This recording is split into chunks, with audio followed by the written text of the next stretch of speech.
The first time I realized I had been trained to measure my worth by whether a man chose me, I was not crying. I was not falling apart. I was not sitting in some dramatic movie scene with rain on the window and broken music in the background. I was standing in my kitchen, holding a clean coffee mug, staring at my phone. That was the frightening part. Nothing terrible had happened. No one had died. No one had betrayed me that day. There was food in the refrigerator, clean towels in the bathroom, bills paid, work finished, lights on. From the outside, my life looked steady, responsible, quiet, manageable. But inside me, something was waiting. Waiting for a name to appear on the screen. Waiting for proof that I had not been forgotten. Waiting for one small vibration from a phone to tell me I still mattered to someone. And that is when I understood how deeply the lie had entered me. Not loudly. Not violently. Quietly. It had slipped into my life through movies, weddings, family dinners, church conversations, office small talk, holiday cards, social media posts, and the way people lower their voices when they ask a woman over a certain age, "Are you seeing anyone?" This channel is for women who are doing fine, but feel quietly lost. And I need to begin with the truth no one says out loud. Many of us were not taught to recognize love. We were taught to recognize being chosen. There is a difference. Being chosen is visible. It can be announced. It can be photographed. It can be placed on a ring finger, written in a caption, mentioned at Thanksgiving, displayed at a company Christmas party, or used to silence the questions people keep asking about your life. Being loved is deeper, quieter, harder to prove. Sometimes it does not come with applause. Sometimes it does not give the world anything to look at. But I was taught to trust what could be seen. I was taught that if a man called me in the morning, I was important. If he texted me at night, I was desired. If he remembered my coffee order, I was special. If he introduced me to people, I was valid. If he posted me online, I had finally become real in the eyes of the world. And if none of that was happening, then something in me began to wonder. What is wrong with me? I did not ask that question loudly. I buried it under work. I buried it under errands. I buried it under being useful, being kind, being strong, being low maintenance, being the woman who does not make things uncomfortable for other people. But the question was still there. It sat beside me when I ate dinner alone. It rode with me in the car after work.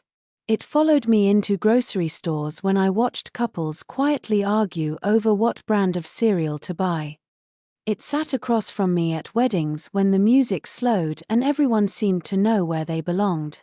It was there when someone said, "I can't believe you're still single," as though my life were a beautiful house with one missing wall. It was there when I smiled and said, "I'm fine," because I knew people did not really want the long answer. The long answer was too complicated. The long answer was that I had spent years being told, directly and indirectly, that a woman without a man is a story paused in the middle. Not ended, maybe. Not ruined. But unfinished. Suspended. Waiting for the chapter that would finally make sense of everything before it. I was told I could have a career, a home, a savings account, opinions, faith, taste, discipline, friendships, and a quiet strength that had carried me through things nobody saw. But somehow, if no man was standing beside me, people still looked for the missing piece. And eventually, I started looking for it too. That is what culture does when it repeats a lie long enough.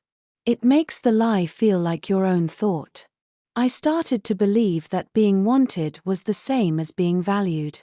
I started to believe that attention was evidence. I started to believe that a silent phone meant an empty life. I started to believe that if a man did not choose me publicly, then privately I had failed some invisible test of womanhood.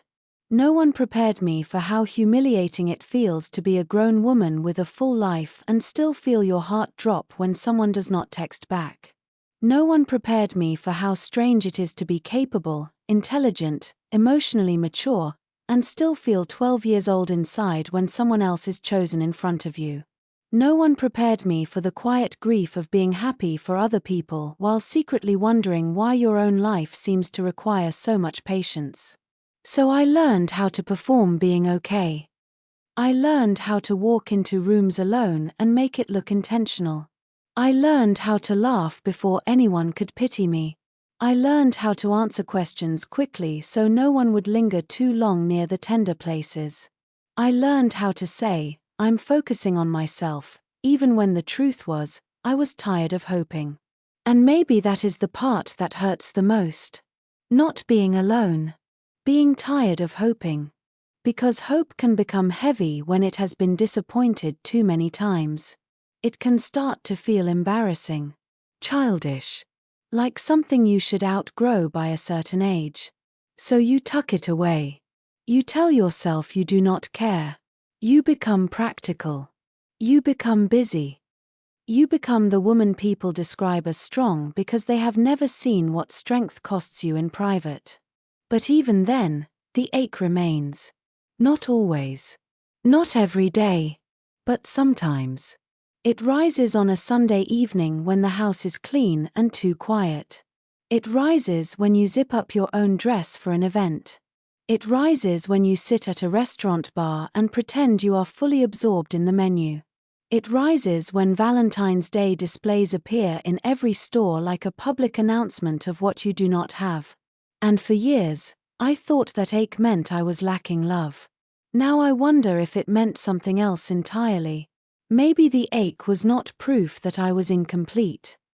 Maybe it was proof that I had been asking the wrong thing to complete me. Maybe I was not grieving the absence of a boyfriend. Maybe I was grieving the years I spent believing a boyfriend would finally prove I was enough.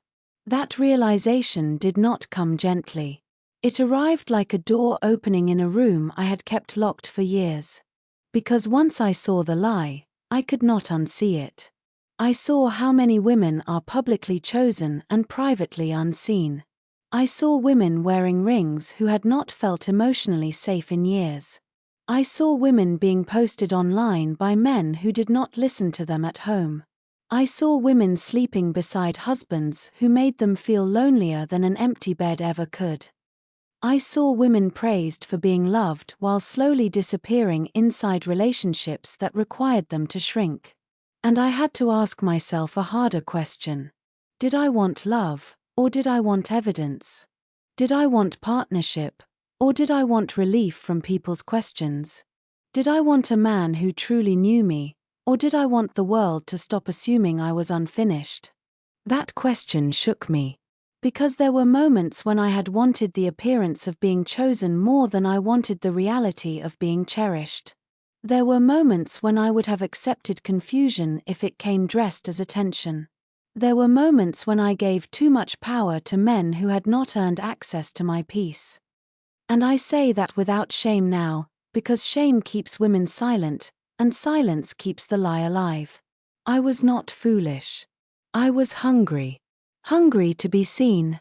Hungry to be remembered.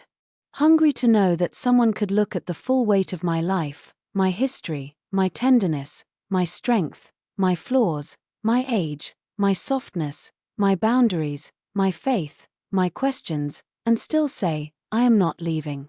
That hunger is human. But hunger becomes dangerous when I let it make decisions for me.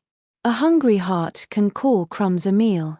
A tired woman can call inconsistency mysterious. A lonely woman can mistake a man's attention for God's answer. A woman who has been waiting too long can start negotiating with things her spirit knows are not safe. That is why I had to stop. Not stop wanting love. I will not lie to myself that way. I had to stop worshipping being chosen. I had to stop treating a relationship like proof that my life had finally become acceptable. I had to stop believing that a man's presence beside me would automatically heal the places in me that still did not know how to stand alone. Because the shocking truth is this: a woman without a boyfriend is not automatically lonely, and a woman with a boyfriend is not automatically loved. A relationship can give you company and still leave your soul untouched. A man can call you beautiful and still not honor your heart. A person can choose you and still not be capable of cherishing you.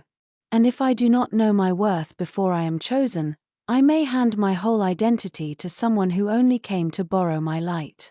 So now, when I look back at the woman standing in her kitchen, staring at her phone, waiting for a message to tell her who she was, I do not judge her. I want to hold her. I want to tell her that the silence was not the end of her story. I want to tell her that God was not absent just because a man was. I want to tell her that her life was not on pause. I want to tell her that the quiet room she feared might become the very place where she finally hears the truth. And the truth is this: I am not less because no one is standing beside me. I am not invisible because no one is posting me. I am not unwanted because someone failed to recognize me. I am not unfinished because my life does not look easy to explain. I am not a question mark because I walk into rooms alone. I am a woman whose worth existed before anyone noticed it. I am a woman whose life still carries meaning in the quiet. I am a woman who is learning that being chosen by the wrong person can cost more than being alone. And I am a woman who is beginning to understand that love, real love, does not begin with being claimed by someone else. It begins when I stop abandoning myself to be claimed. So before we go deeper into this story, I want to invite you to subscribe to this channel. Not because this is a place for loud advice or easy answers, but because this is a quiet space for women who have carried too much in silence and still want to feel seen. Your support helps this channel continue creating the kind of videos that speak to the parts of a woman's life most people overlook. Because this story is not about teaching me how to become worthy.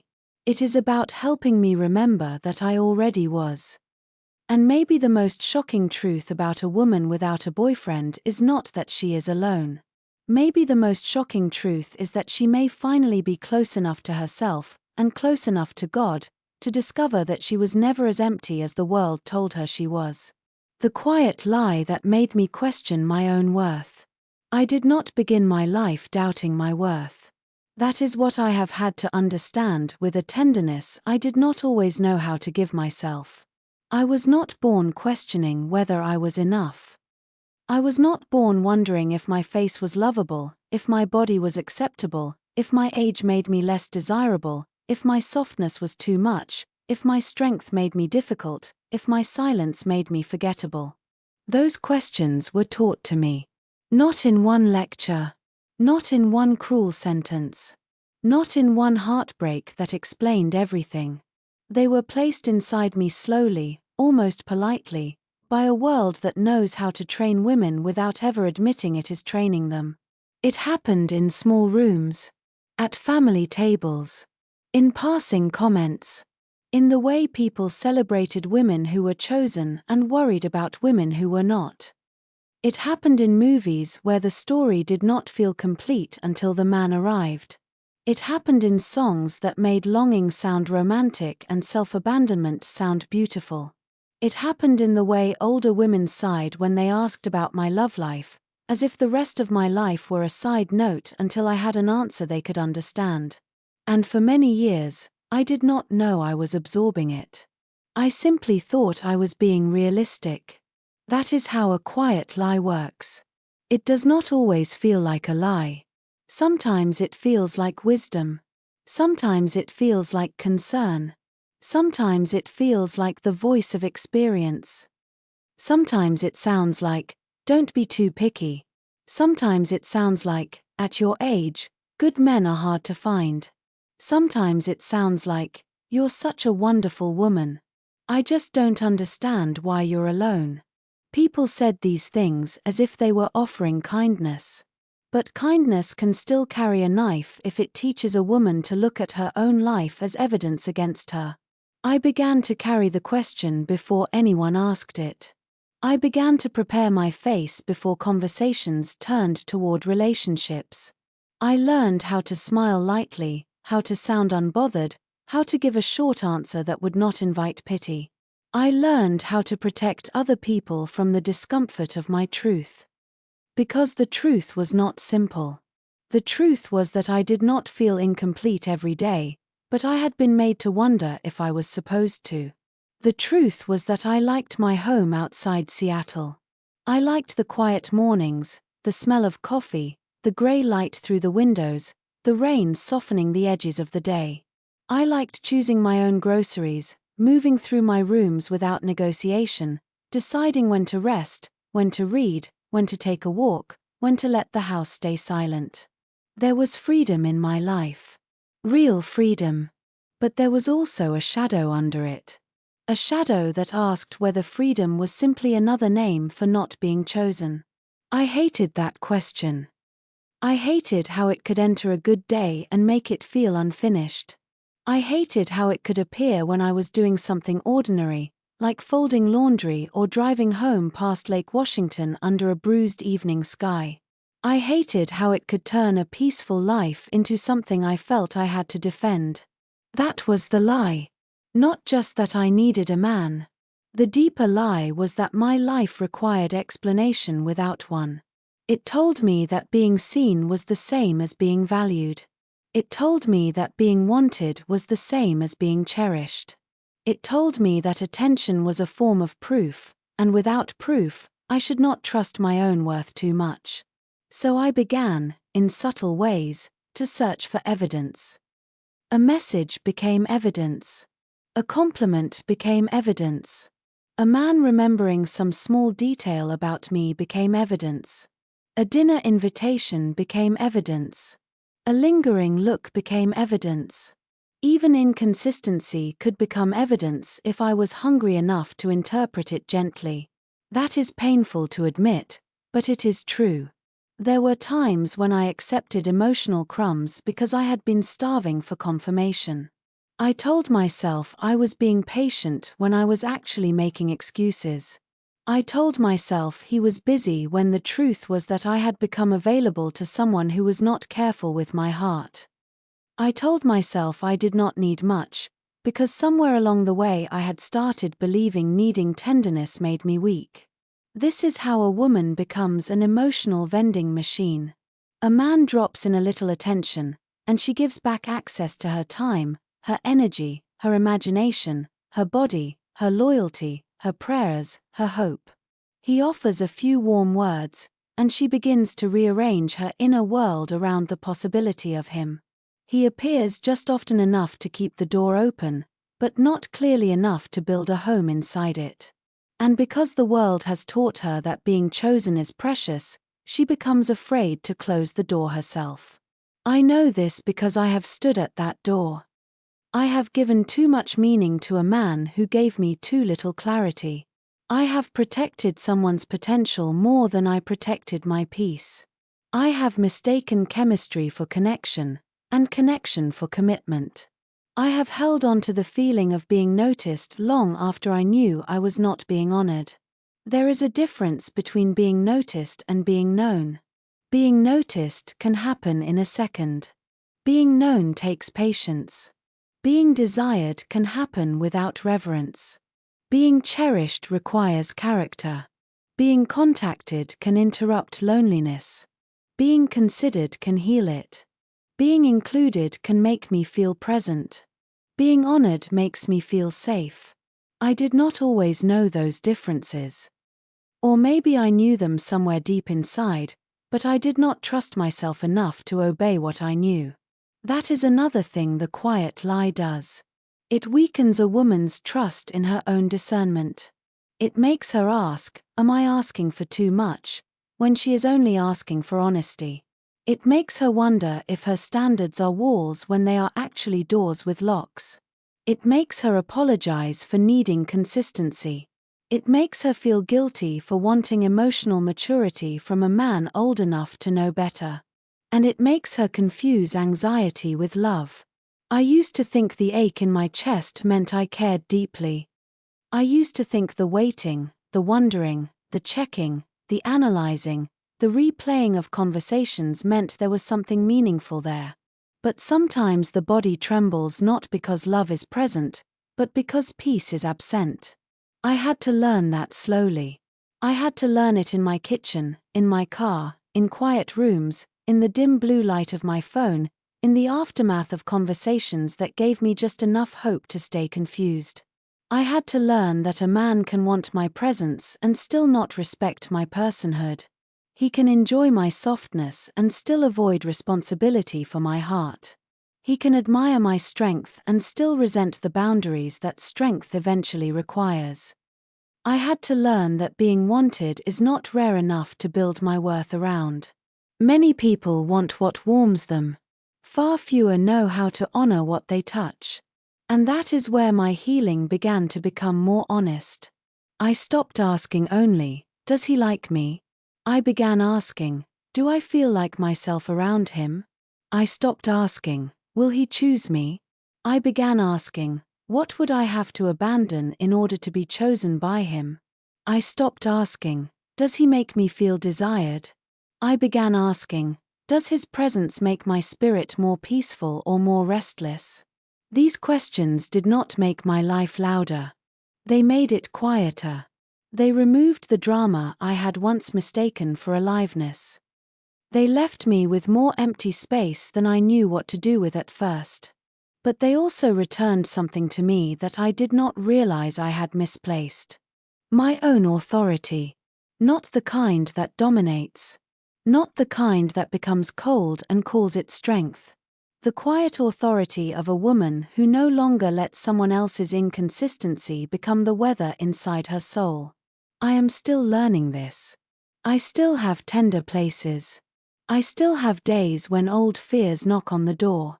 I still know what it feels like to wonder whether I will be deeply loved in the way my heart has quietly hoped for. I am not beyond longing. I am not above companionship. I am not pretending that the desire for love has disappeared from me. But I am no longer willing to let that desire make me small. Because my worth was never supposed to rise and fall with someone else's attention. It was never supposed to depend on whether a man texted back, called again, stayed interested, made plans, said the right thing, or introduced me in a way that made other people relax about my life. My worth was not waiting in his hands. It was not hidden in his approval. It was not created by his desire. It was not cancelled by his absence. And maybe the quietest lie I ever believed was that I had to be chosen by someone else before I could finally stop questioning myself. Now, in the silence of my Seattle evenings, I am learning a different truth. A slower truth. A truth that does not flatter me, but steadies me. I do not need to become less discerning to be loved.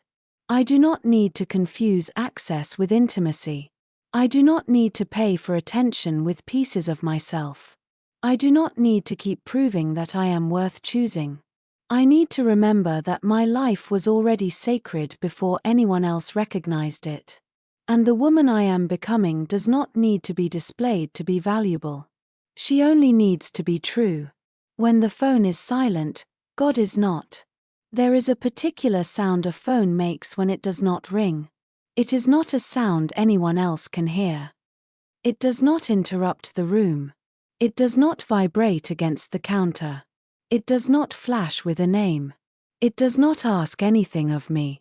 And yet, on certain evenings, its silence has felt louder than traffic, louder than rain, louder than my own breathing. In my small home outside Seattle, I know that silence well. It usually arrives after the useful part of the day is over. Work has ended. The emails have been answered. The groceries have been put away. The kitchen has been wiped clean. The world has taken what it needed from me, and now the evening stands in front of me with empty hands. That is when I used to look at my phone. Not because I wanted to. Not always. Sometimes it felt almost automatic, like touching a bruise to see if it still hurt. I would set it on the counter beside my cup of tea and pretend I was not waiting for anything. But my body knew. My eyes knew. Some younger, more wounded part of me knew. I was waiting for proof. Proof that someone had remembered me after the day ended. Proof that I still crossed someone's mind when there was no practical reason to think of me. Proof that I had not become a woman people admired in daylight and forgot by evening. The phone did not have to say much. That was the sad part. One message could soften the room. One name could change the temperature of my body. One small sign of attention could make me feel less like I was standing alone inside my own life. And when nothing came, I tried not to take it personally. I told myself I was mature. I told myself I had a full life. I told myself I was too grown to let a silent phone affect me. But the body keeps a more honest record than pride does. My chest tightened anyway. My mood shifted anyway. The room felt larger anyway. For a long time, I thought this was weakness. Now I think it was information. The silence was showing me where I had made other people responsible for something God was trying to heal in me. That was not easy to admit. It would have been simpler to say I was just lonely. Loneliness is easier to explain than dependence. It sounds human. It sounds sympathetic. But beneath my loneliness was something more complicated. I had learned to let outside attention settle questions that were meant to be answered in the presence of God. Am I still lovable? Am I still desirable? Am I still remembered? Am I still worth reaching for? Those questions are too heavy for a phone to carry. They are too sacred to place in the hands of someone inconsistent. They are too deep to be answered by a notification that can appear one night and disappear the next. But I had done it anyway. Many women have. We do it quietly. We do it while still functioning. We do it while looking composed. We do it while making dinner, folding laundry, preparing presentations, helping grown children through their own problems, and telling friends we are fine. We carry ancient questions into ordinary evenings and then wonder why a small silence can undo us. One rainy night, after a long day, I came home and stood in the kitchen without turning on the television.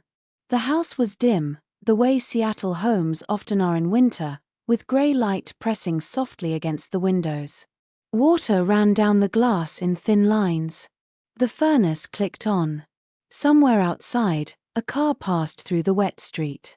My phone was on the table. Dark. Still. Unbothered. I remember feeling angry at it, which made no sense. A phone is only an object. It has no heart. It cannot choose me, forget me, reject me, or love me. But sometimes objects become altars when we give them too much power. Sometimes we place them at the center of the room and wait for them to tell us who we are. That night, I did something small that felt almost rebellious. I left the phone where it was. I made tea. I chose the chipped blue mug I always reach for, the one I have never thrown away because something about its imperfection feels honest. I stood by the window and watched the rain. I did not try to turn the moment into a lesson. I did not give myself a speech. I did not pretend I was at peace. I simply stayed. At first, the quiet felt unbearable. I could hear every thought I had been outrunning. I could hear the fatigue beneath my competence. I could hear the disappointment I had dressed up as acceptance. I could hear how tired I was of being the woman who understood, adjusted, waited, softened, forgave, and carried on. Then, beneath all of that, I sensed something else. Not a voice in the way people sometimes describe it. Not a dramatic message from heaven. More like a presence becoming noticeable because everything else had finally stopped speaking. I had been asking why no one was reaching for me. But in the silence, I began to feel that God had been reaching for me through the very quiet I resented. That thought unsettled me. Because I had wanted God to speak by sending someone. I had wanted comfort to arrive with a human name. I had wanted love to be confirmed in a way I could explain to other people. But God, in His patience, did not always answer my ache by filling the room with another person. Sometimes He answered by making the room honest. He let me see that I was not only afraid of being alone. I was afraid of what I would discover if I stopped performing long enough to meet myself without an audience. I was afraid I would hear how much I had settled. I was afraid I would hear how many times I had called confusion exciting because peace felt unfamiliar. I was afraid I would hear that I had been starving for tenderness while pretending I needed nothing. I was afraid I would hear that I had stayed available to people who only wanted the convenient parts of me. And God, mercifully, did not use that truth to shame me. He used it to invite me back. That is what I am learning about divine silence. It is not always emptiness. Sometimes it is the first clean space where the soul can stop lying.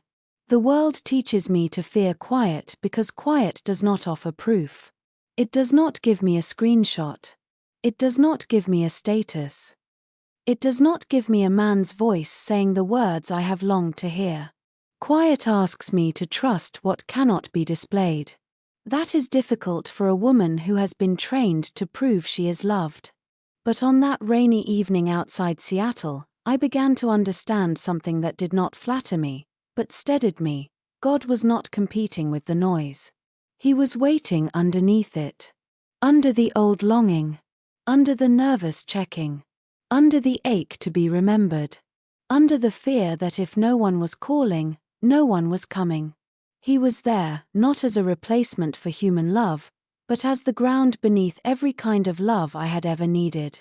I do not want to make this sound prettier than it was. There were still nights when I picked up the phone again.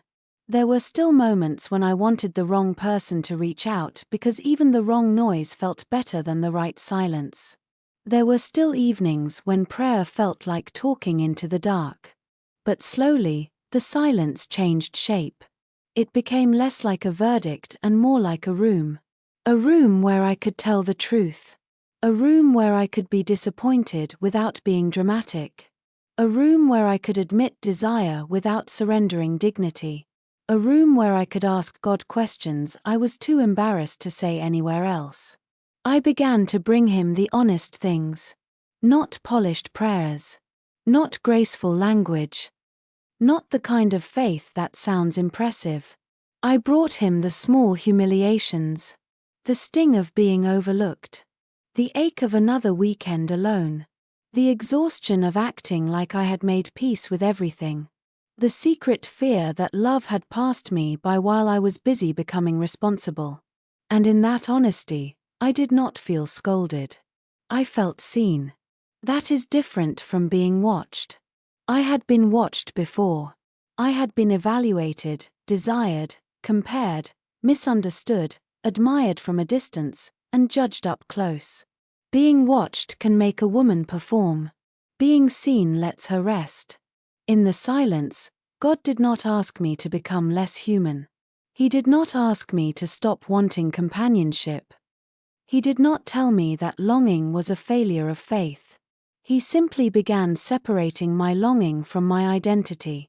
He showed me that wanting love does not mean I am incomplete. Missing tenderness does not mean I am weak. Feeling the ache of an empty evening does not mean I have been abandoned. A silent phone does not mean a silent God. That became the sentence I returned to. A silent phone does not mean a silent God. When no message came, I began to breathe before I interpreted it. When the house felt too quiet, I stopped rushing to fill it with noise.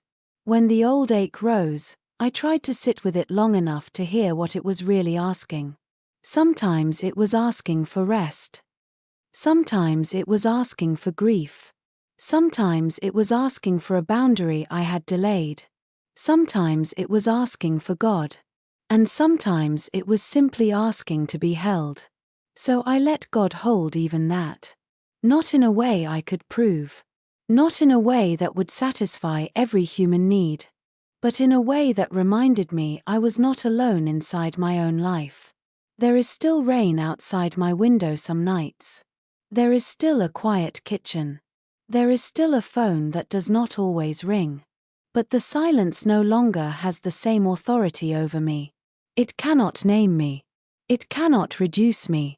It cannot decide whether I am loved. It cannot tell me God has forgotten me. Because now I know there are evenings when heaven sounds like nothing at first. No announcement. No message. No dramatic rescue.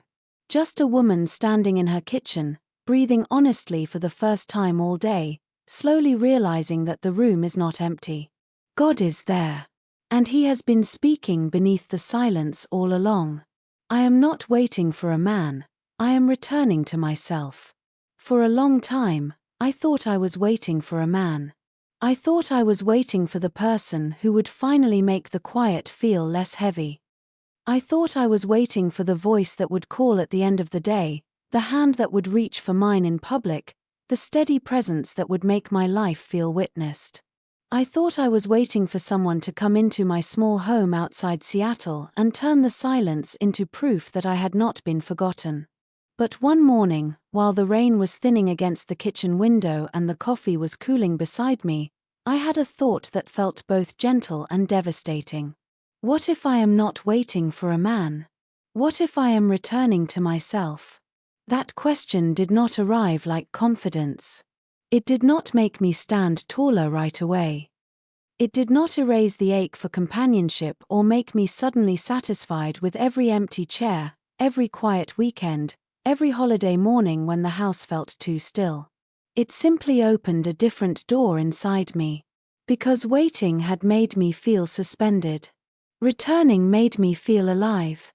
Waiting made my life sound like something incomplete, something paused, something dependent on an arrival outside of me. Returning gave me back movement. It suggested that maybe I was not standing still in the hallway of my life, hoping someone would unlock the next room. Maybe I was walking back through rooms I had abandoned years ago. Maybe I was gathering up parts of myself I had left behind while trying to be chosen, understood, needed, desirable, easy to love. That realization hurt more than I expected. Because I had not lost myself all at once. I lost myself politely. I lost myself by adapting. By becoming agreeable when I had an opinion. By becoming quiet when something in me wanted to speak. By learning what kept peace in the room, then confusing that peace with my own. I lost myself in small compromises that looked mature from the outside. I lost myself in the habit of considering everyone else's comfort before my own truth. I lost myself by becoming useful. That is a strange thing to admit, because usefulness is often praised in women. People admire a woman who can hold everything together. They praise her for remembering the details, absorbing the tension, making the appointments, smoothing over the awkwardness, anticipating needs before they are spoken. They call her strong, dependable, selfless, gracious. And maybe she is. But sometimes, underneath all that grace, there is a woman who has forgotten how to ask one simple question. What do I need? I used to feel selfish even thinking it. What do I need? Not what does my family need? Not what does work need? Not what does a man need from me to feel comfortable? Not what does the room need so no one gets upset? Not what version of me will be easiest to love, easiest to handle, easiest to praise? What do I need? The first time I asked myself that question with any real honesty, I did not have an answer. That scared me. I could name everyone else's preferences.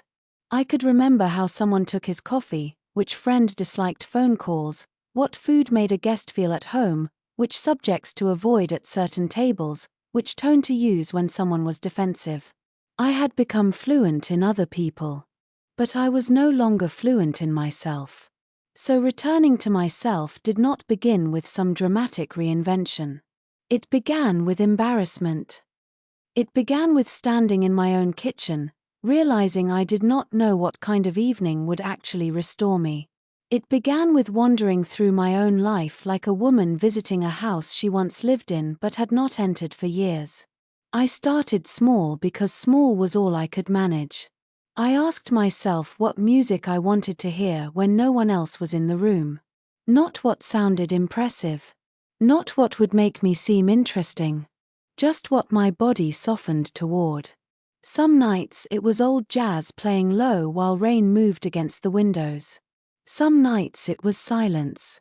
Some nights it was a hymn I had not heard since childhood, one that made something ancient and tender rise in my chest. I asked myself what I wanted to eat when no one was coming over. That question sounded simple, but it was not. For years, cooking had been tied to usefulness. Feeding others. Hosting. Preparing. Making sure someone else had enough. But making dinner for myself felt different. Quieter. Almost intimate. I had to learn that a meal did not need an audience to be worth preparing. So I began making small meals with care. Soup in a heavy pot. Salmon with lemon. A salad with herbs from a little planter by the window. Nothing extravagant. Nothing performative. Just food that said, I am still worth tending to, even when no one is watching. I began walking around Green Lake on mornings when the clouds hung low and the air smelled like wet cedar.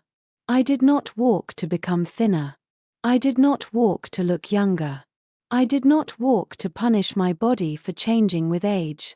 I walked because I needed to remember that my body was not only something to be judged, desired, managed, or improved. It was where I lived. That thought made me unexpectedly emotional.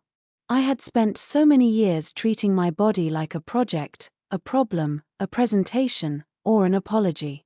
But walking slowly under gray Seattle skies, I began to feel it differently. My legs carrying me. My lungs opening. My hands warming inside my coat pockets. My heartbeat steady, faithful, still here after everything. I began to whisper thank you without fully knowing who I was thanking first. God or my own tired body. Maybe both. Returning to myself also meant returning to things I had once loved before life became so practical. I bought a small sketchbook from a shop near Pike Place Market, though I had not drawn anything in years. I told myself it did not have to be good. That was hard for me. I had become accustomed to doing things well, or not doing them at all. But there was something healing about making uneven lines on a page with no purpose except presence. I drew my coffee mug. The window. A lamp. My own hand resting on the table. Ordinary things. Quiet things. Things I had overlooked because I was always moving toward the next obligation. At first, the drawings looked clumsy. But they felt honest. That was new. So much of my life had been shaped by competence that I had forgotten the freedom of being a beginner. A woman can be 50, or 42, or 60, and still need permission to begin again without being impressive. I needed that permission. Not from the world. Not from a man. From myself. I signed up for a pottery class on a Wednesday evening in a small studio not far from my neighborhood.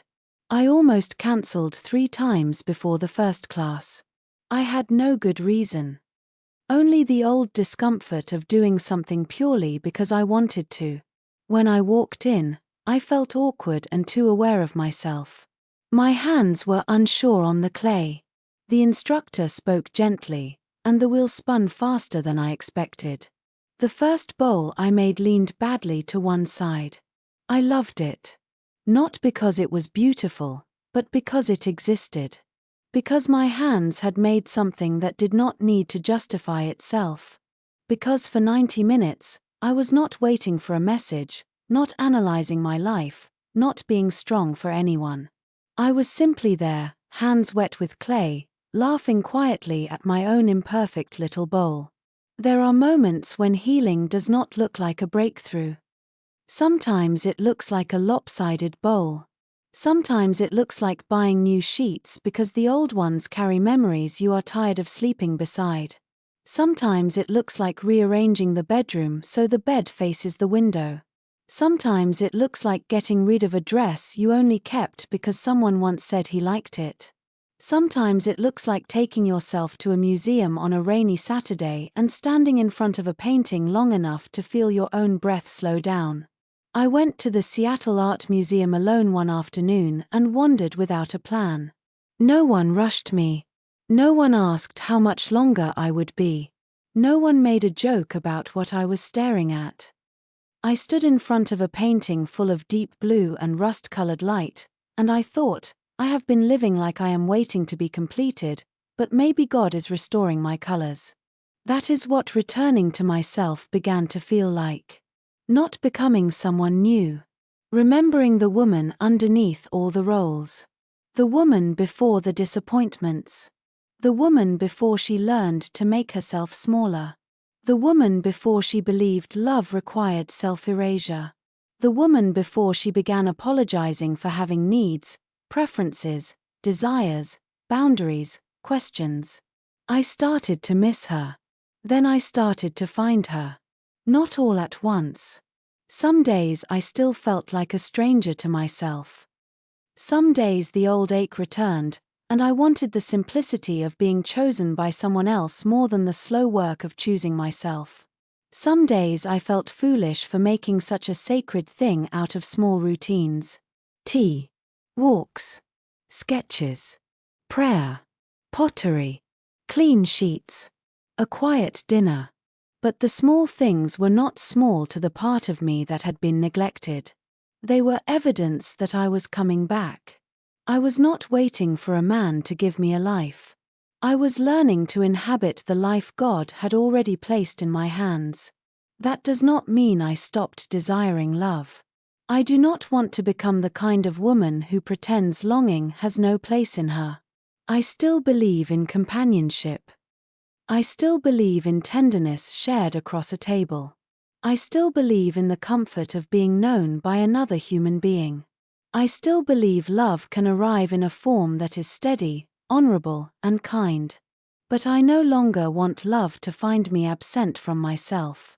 I do not want to enter a relationship as a woman looking for someone to tell her what she likes, what she deserves, what she should tolerate, what her life is worth.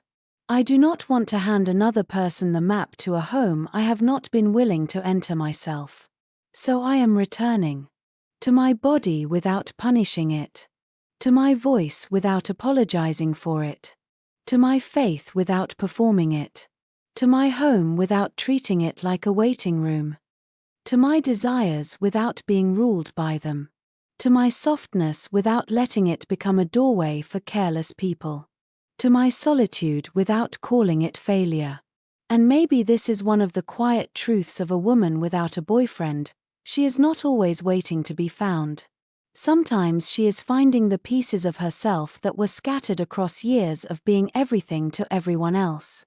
In my small home outside Seattle, the rain still comes. The evenings are still quiet. The phone still does not always ring. But I am no longer standing in the middle of my life like a woman with nothing to do until someone arrives. I am lighting the lamp. I am making the tea. I am opening the sketchbook. I am shaping the clay. I am walking beneath the cedars. I am listening for God in the rooms I once tried to escape. I am not waiting for a man. I am returning to myself. The power of a woman who no longer begs to be seen. There is a quiet kind of power that does not announce itself when it enters a room. It does not need to be louder than everyone else. It does not need to be admired, chased, photographed, or explained. It does not lean forward, hoping someone will notice. It does not laugh at what is not funny just to be liked. It does not overstay where it is barely tolerated. It does not beg to be included in places where its presence is treated like an option. For a long time, I did not know that kind of power. I knew how to be pleasant. I knew how to be available. I knew how to sense what a room needed and become it before anyone asked. I knew how to soften my words so they would not threaten anyone. I knew how to make other people comfortable, even when something inside me was shrinking. I knew how to appear easy to love.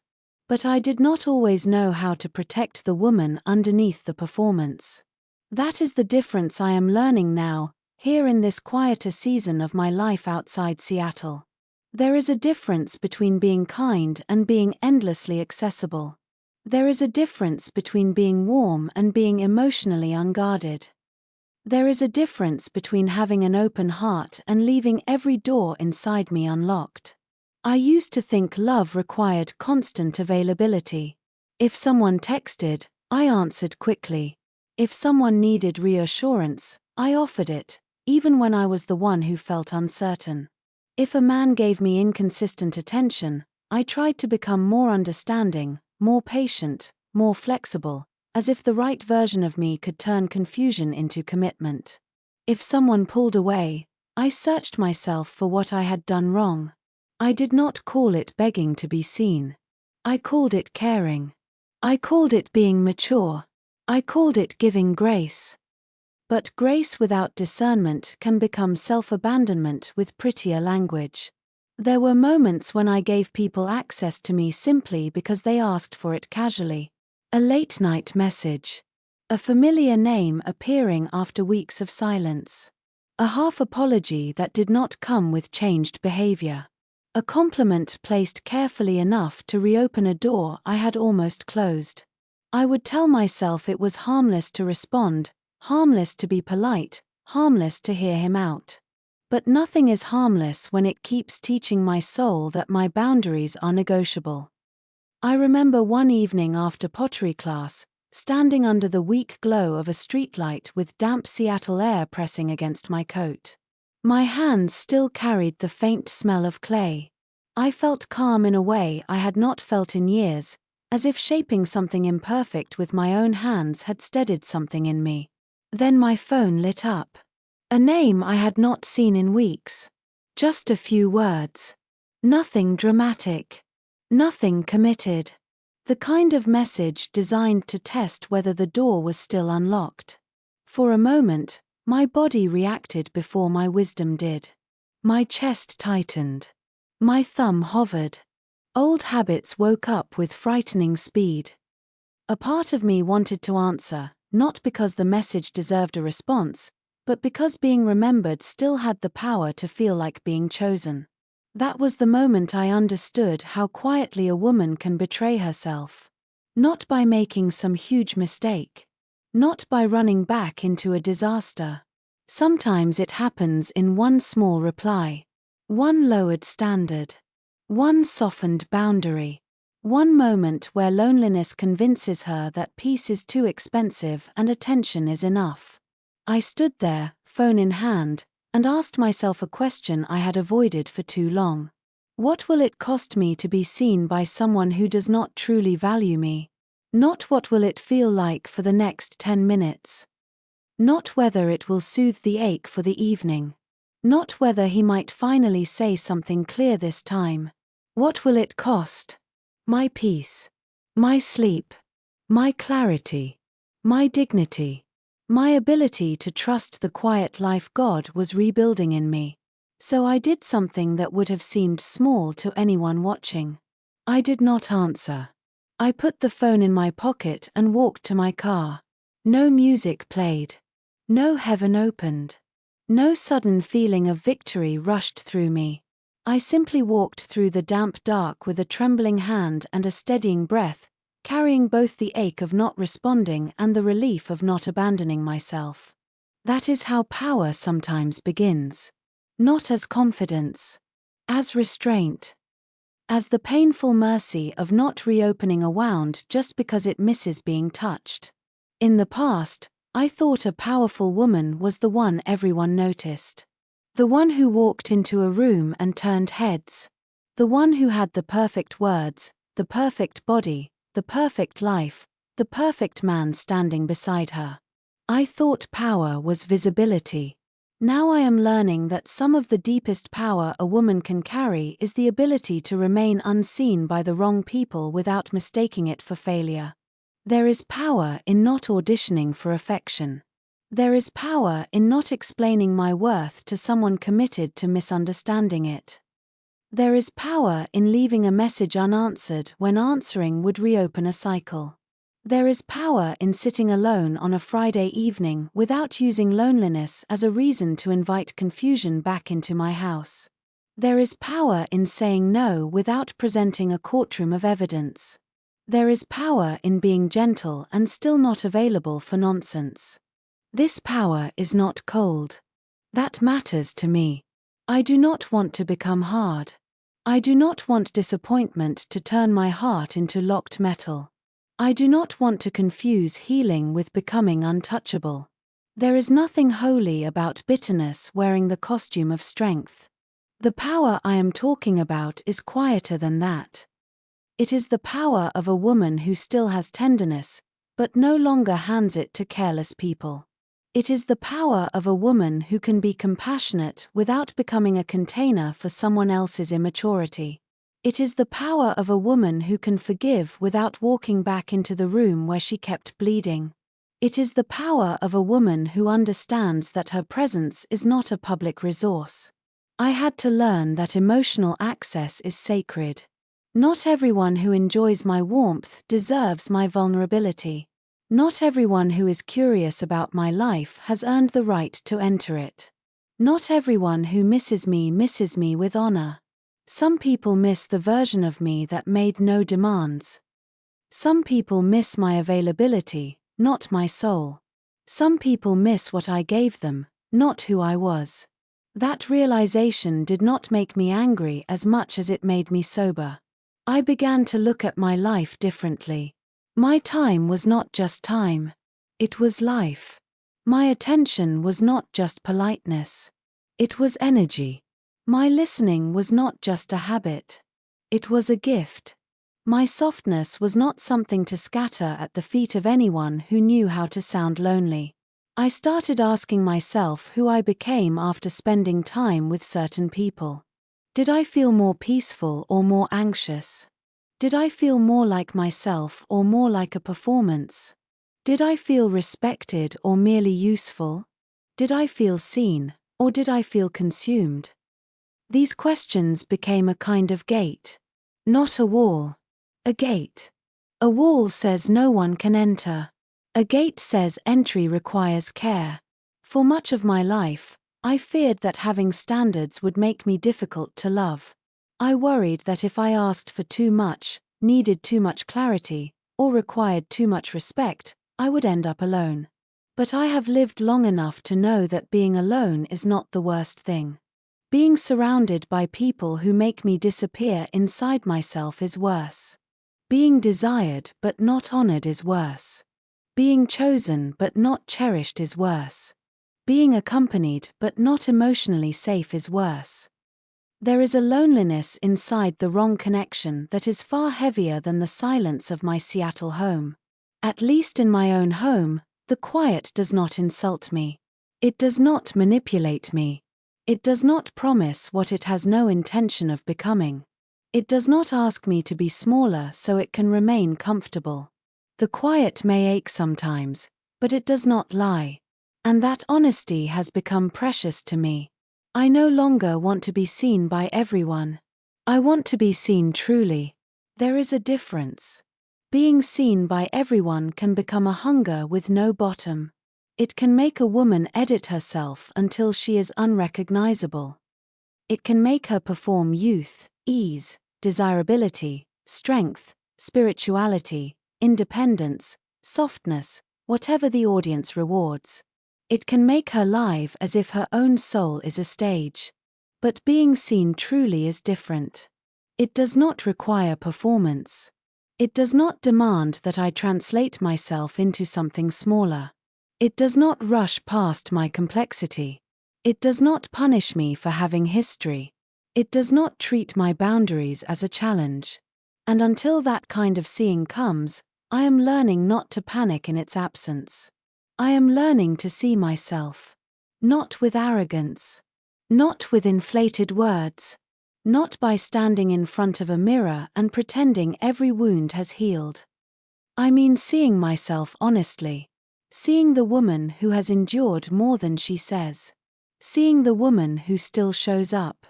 Seeing the woman who is tired but not empty. Seeing the woman who is soft but no longer for sale to the highest compliment. I see her now when she makes tea at night and does not reach for the phone. I see her when she walks around Green Lake with rain in her hair and no one beside her. I see her when she chooses the pottery class over the old conversation. I see her when she deletes a thread not because she hates the person, but because she loves her peace more than the familiar ache. I see her when she does not beg. That word is hard. Begging does not always look like pleading. Sometimes begging looks like over-explaining. Sometimes it looks like waiting for someone to become who they have shown me they are not. Sometimes it looks like laughing off disrespect. Sometimes it looks like accepting a vague place in someone's life because I am afraid that requiring a clear one will make them leave. I do not shame the woman I was for doing those things. She was trying to be loved with the tools she had. But I am not that woman in the same way anymore.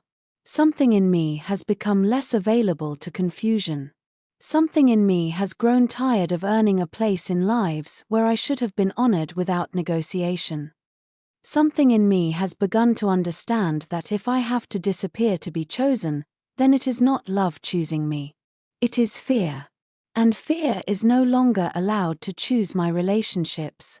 The power of a woman who no longer begs to be seen is not that she stops caring. It is that she stops volunteering for her own diminishment. She can still love. She can still hope. She can still desire companionship. She can still believe that a good man, a steady man, a God-honoring man, a man with emotional courage and gentle hands, can one day meet her life with reverence. But she does not use that hope as an excuse to betray herself now. She no longer performs for attention when she was created for purpose. She no longer confuses being looked at with being valued. She no longer hands her inner world to people who only came to visit out of boredom. She no longer treats every open door as a divine invitation. Some doors are tests of memory. They ask whether I remember what it cost me last time. And now, more often than before, I do remember. I remember the nights I lost sleep. I remember the way my body tightened around uncertainty. I remember how small I felt after giving too much to someone who offered too little. I remember the prayers I whispered when I was trying to detach from what I once begged God to bless. So when the old pattern knocks, I do not always answer. Sometimes I let it knock. Sometimes I let my phone stay dark. Sometimes I let my loneliness speak without letting it drive. Sometimes I stand in the quiet of my home outside Seattle and realize that no one has to be watching for this moment to matter. I am still here. I am still whole enough to choose peace. I am still tender enough to love deeply. And I am finally powerful enough to stop asking careless eyes to prove that I exist. Loneliness hurt me, but it also told me the truth. Loneliness did not arrive in my life like an enemy at first. It arrived like an empty chair, a quiet side of the bed.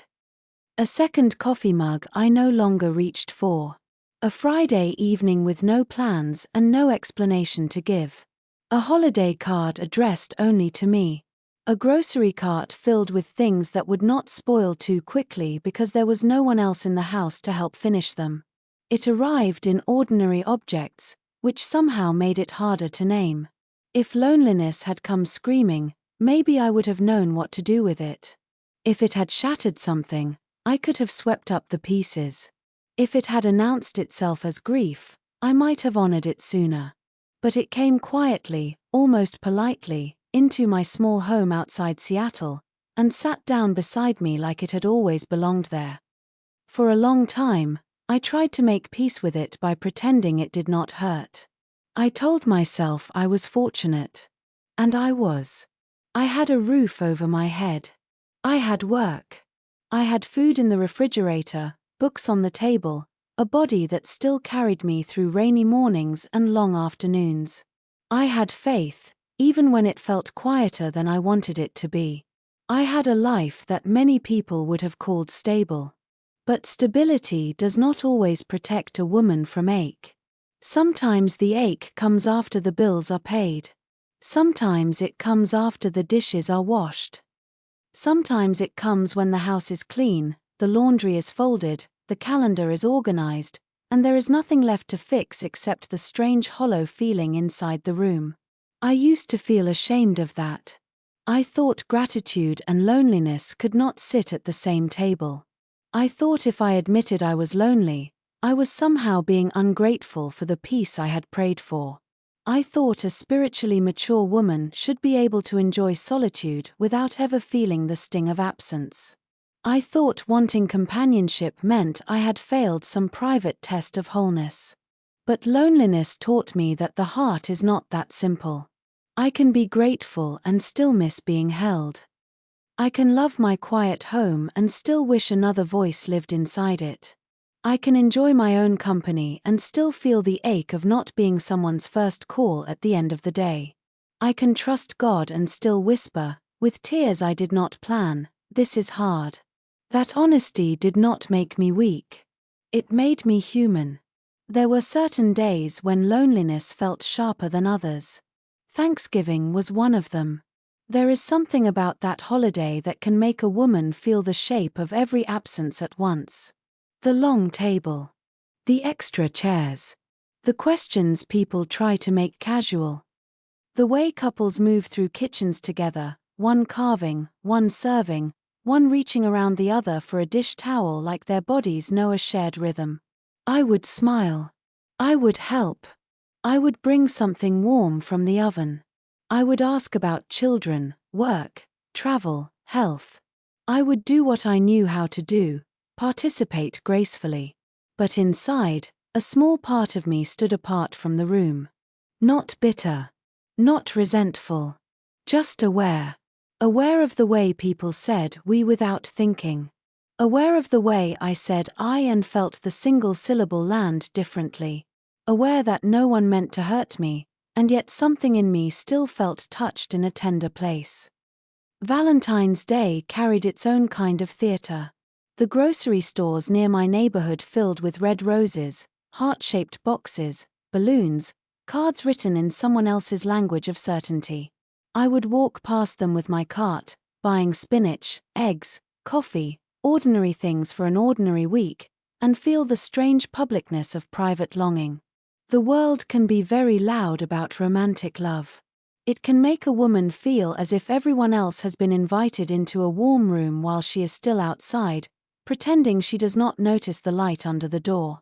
But the loneliness that changed me most did not happen on holidays. It happened on regular evenings. A Sunday after laundry. A Tuesday after work. A rainy morning when the sky over Seattle looked like wet stone and I stood at the window with coffee cooling in my hands. Those moments told the truth because they had no ceremony around them. There was no obvious reason to feel sad. No anniversary. No old photograph. No painful conversation. Just the quiet evidence of my own life, asking me to stop running from what I felt. At first, I thought loneliness was only showing me what I lacked. But slowly, I began to realize it was also showing me my patterns. It showed me how often I had used busyness to avoid tenderness. If I could keep moving, I did not have to feel the room. If I could answer one more email, clean one more drawer, make one more list, I could postpone the moment when my own heart would ask for attention. It showed me how often I had confused noise with comfort. The television on while I cooked. A podcast while I folded towels. Music while I brushed my teeth. Anything to prevent the silence from becoming too honest. There is nothing wrong with sound. But I had been using it like a curtain. Loneliness pulled the curtain back. It showed me how often I had been tempted to return to what was familiar simply because familiar pain felt less frightening than unfamiliar peace. There were names I could have reached for, conversations I could have reopened, people who would have answered, perhaps, not with love, but with enough attention to numb the evening. And that was the truth loneliness forced me to face. Sometimes I did not miss the person. I missed the anesthesia. I missed the distraction. I missed the feeling of being wanted for a few minutes. I missed the temporary warmth that came before the confusion returned. I missed having something to analyze, because analysis can feel like company when the heart is afraid to be still. Loneliness showed me that not every ache is an instruction to go backward. Some aches are invitations to finally stay. Stay with the sadness. Stay with the question. Stay with the younger version of myself who still wondered why love had felt so conditional. Stay with God long enough to stop bargaining with the past. That was not easy. There were nights when staying felt almost unbearable. I would sit in my living room with the rain ticking against the windows and feel loneliness beside me like a second presence. I did not always pray beautifully. Sometimes I did not pray at all. Sometimes I just sat there with my hand against my chest, breathing through the urge to escape my own life.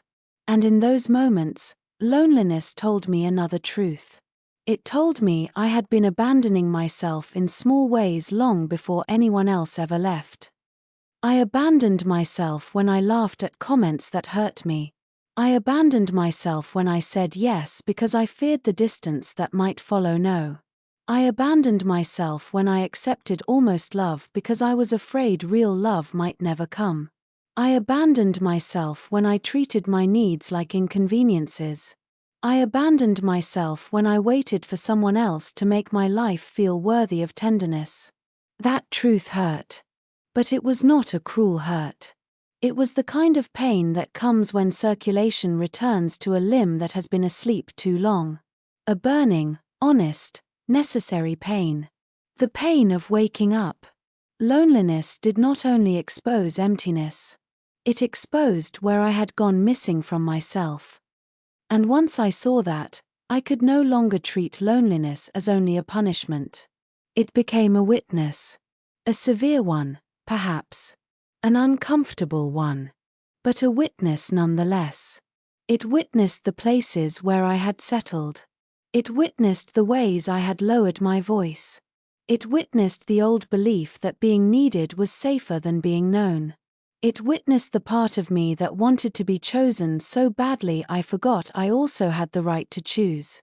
I began to ask loneliness different questions. Not, why are you here? But, what are you trying to show me? Sometimes it showed me grief. Real grief.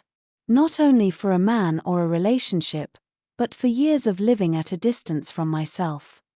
Years of making my life acceptable to others while privately feeling unknown. Years of being the dependable woman, the understanding woman, the woman who could handle it, when what I wanted was not to be handled, but held. Sometimes it showed me desire. Not desperation. Desire.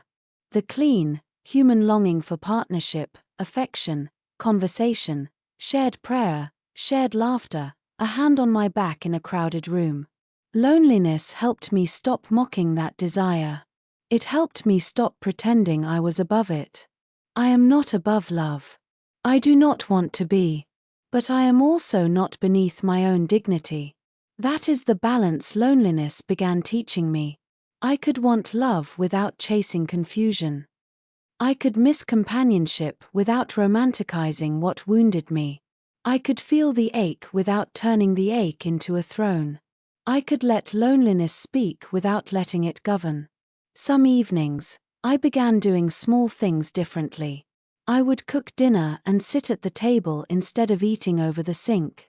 I would light a candle, not to create some perfect atmosphere, but to remind myself that my own presence deserved warmth. I would take a slow walk after rain, when the streets shone under the lamps and the air smelled like cedar and wet pavement. I would let myself notice beauty without needing someone beside me to confirm that it counted. That became important. Beauty still counted. The sky over Lake Washington still counted. The steam rising from my mug still counted. The sound of my own footsteps on a quiet sidewalk still counted. My life did not become meaningless because no one was there to witness every moment. That was one of the gentlest truths loneliness gave me. It told me that a moment can be sacred even when it is not shared. It told me that I could be alone without being erased. It told me that God could meet me in rooms where no one else entered. And eventually, loneliness became less like a sentence and more like a teacher I did not choose but could no longer ignore. It did not flatter me. It did not give me slogans. It did not promise that everything would feel better tomorrow. It simply sat with me until I stopped lying. Until I admitted I was tired. Until I admitted I was tender. Until I admitted I wanted love, but not at the cost of myself. Until I admitted that peace may feel empty at first to a woman accustomed to emotional noise. Until I admitted that maybe the quiet was not evidence that life had passed me by. Maybe it was space. Space to grieve what I had minimized. Space to hear what I had buried. Space to become honest enough for the next chapter of my life. I still do not call loneliness easy. I will not pretend it has never hurt me. It has. It has pressed on old wounds. It has made ordinary days feel heavier than they looked. It has asked questions I did not want to answer. But it also told me the truth. It told me I was not unlovable. I was unattended by myself. It told me I was not empty. I was exhausted from pouring into places that did not pour back. It told me I was not behind. I was being slowed down enough to notice where I had been bleeding quietly. And in my small home outside Seattle, on nights when the rain returns and the rooms grow still, I am learning not to fear loneliness the way I used to. I do not invite it as a friend. But I no longer mistake it for proof that I have been forgotten. Sometimes it is simply the place where the truth finally has enough room to sit beside me and speak. God was not withholding love, He was protecting my future. For a long time, I mistook God's protection for His silence. I did not say it that way at first. I would have been too careful, too faithful, too trained in the language of trust to accuse God directly. Instead, I said softer things. I said, maybe it is not my season. I said, maybe I need to be patient. I said, maybe there is something I still need to learn. And some of that may have been true. But beneath those acceptable sentences, there was another one I was afraid to say. God, why does it feel like you are withholding love from me? That question lived quietly in me for years. It came with me into my small home outside Seattle. It stood beside me when I locked the door at night. It sat in the passenger seat when I drove home beneath the low gray sky. It followed me into church services, grocery stores, family gatherings, and quiet mornings when I tried to pray without sounding disappointed. I did not want to believe God was withholding love. But I could not always understand why love seemed to arrive so easily for other people and so carefully, so slowly, so mysteriously for me. There were times when I watched women move into new relationships, make announcements, post photographs, build plans, and speak in the language of we, while I was still trying to make peace with I. I would smile for them. I truly would. My happiness for them was real. But so was the ache that rose afterward, when I returned home and took off my earrings in a quiet bathroom mirror. I would look at my own face and wonder what God was doing with me. Not in a dramatic way. Not with bitterness. More like a daughter standing outside a closed door, trying to believe there is kindness on the other side. There were men who almost stayed. That is the part one do not always like remembering. Not every loss was clear. Some would have been easier if they had been obviously wrong from the beginning. But there were men who said enough to open hope, but not enough to build trust. Men who seemed gentle at first, attentive at first, sincere at first. Men who made me wonder whether perhaps this was finally the beginning of something steady. And then, slowly, the fog would come in. A delayed reply that became a pattern. A warm conversation followed by distance. An apology without change. A promise that sounded beautiful but had no roots. A man who liked the feeling of my presence, but not the responsibility of my heart. A man who could enjoy my softness, yet become uncomfortable when that softness came with needs, boundaries, and truth. I used to call those endings rejection. I took them personally. Quietly, but deeply. I wondered whether I had been too honest, too reserved, too spiritual, too complicated, too old-fashioned, too independent, too much, not enough. I turned each closed door into a mirror and searched my reflection for the flaw that had made someone leave. But time has a way of telling the truth more gently than the moment can. There are things I cried over that I now thank God I did not keep. There are conversations I wished would continue that I now understand were draining my peace drop by drop. There are men whose absence felt like loss at the time, but whose presence, if continued, would have required me to become smaller, quieter, more anxious, less honest, and less myself. God was not withholding love. He was withholding what looked like love long enough for me to recognize what was missing from it. That realization did not arrive as a slogan. It arrived through memory. Through looking back and seeing the pattern I could not see while I was inside it. Through realizing that every time I had tried to force clarity from someone unwilling to be clear, I lost a little of my own. Through understanding that the wrong man does not always arrive like danger. Sometimes he arrives like relief. That is what makes it difficult. He may not be cruel. He may not be obviously harmful. He may not raise his voice or make public scenes. He may simply be unavailable in ways that slowly train a woman to doubt her own needs. He may be kind enough to keep her hoping, but not honest enough to let her rest. He may admire her strength while depending on the fact that she will not ask too much of him. And because she is tired, because she is lonely, because she is human, she may call that almost love enough. I have done that. I have stood at the edge of almost and tried to convince myself it was abundance. Almost chosen. Almost understood. Almost prioritized. Almost safe. Almost loved. But almost has a way of exhausting a woman more than nothing at all. Nothing is painful, but at least it is honest. Almost keeps the soul reaching. Almost keeps the imagination working overtime. Almost gives just enough light to make a woman forget she is still standing in the cold. There were nights when I asked God to change someone's heart, when what I really needed was the courage to let the door close. There were times when I prayed for a man to become clear, when God was trying to make me clear. There were times when I called a delay painful, not realizing it was also merciful. Because a wrong relationship can steal more than time. It can steal a woman's softness and leave suspicion in its place. It can steal her sleep and call it chemistry. It can steal her confidence and make her think she is the problem. It can steal her prayer life because her mind becomes too crowded with analysis. It can steal her ability to hear God because she is too busy trying to hear from a man who speaks only when it benefits him. A wrong relationship can make a peaceful woman addicted to emotional weather. Sunny one day. Cold the next. Foggy for a week. A sudden warmth just when she begins to let go. I know that weather.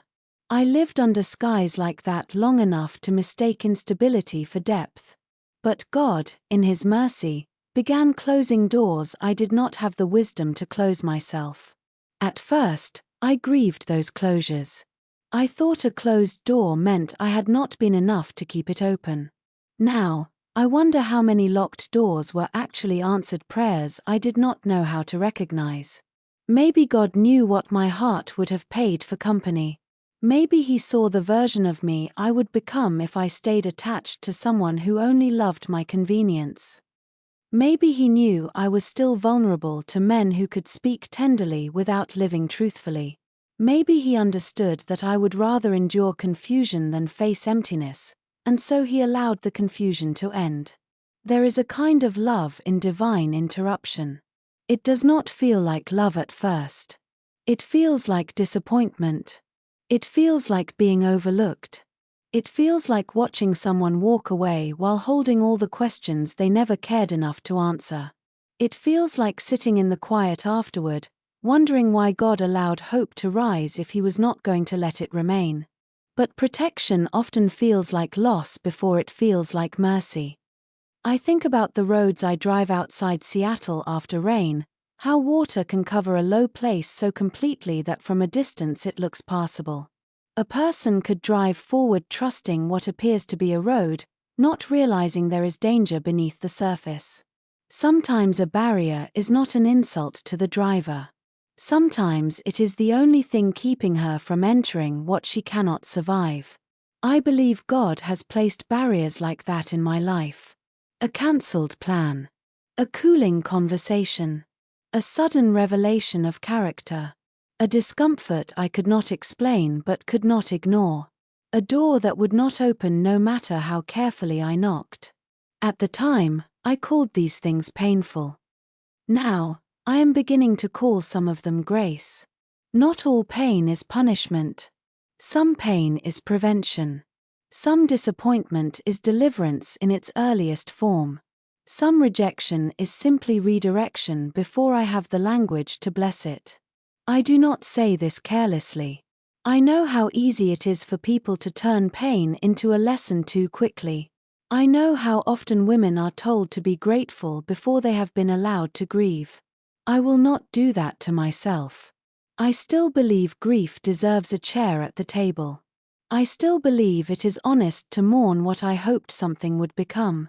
But I can grieve and still recognize protection. I can be sad that someone left and still be thankful they did not stay. I can miss the possibility and still admit the reality was not safe. I can feel the sting of a closed door and still believe God's hand was somewhere near the hinge. That is where my faith is becoming more mature. Not louder. Not shinier. More honest.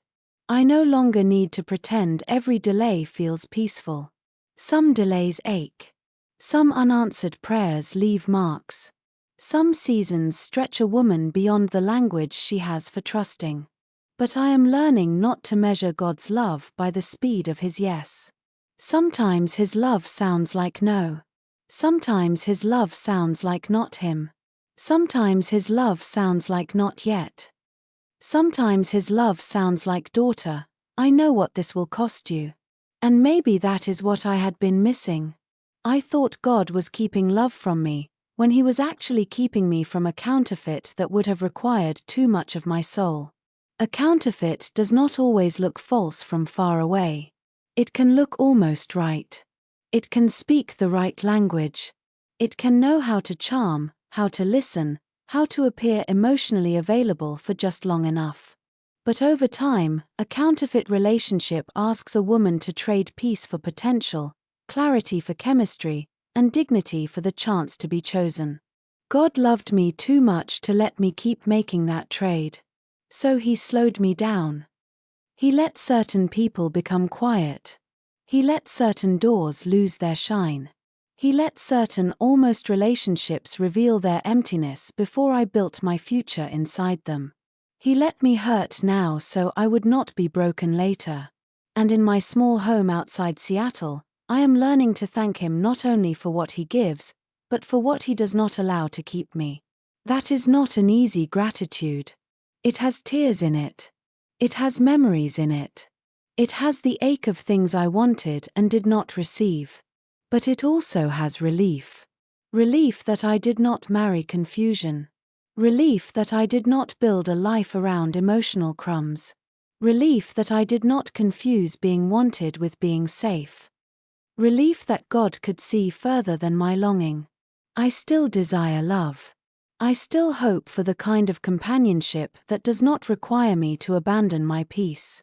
I still believe a man can arrive with steadiness, humility, warmth, and courage.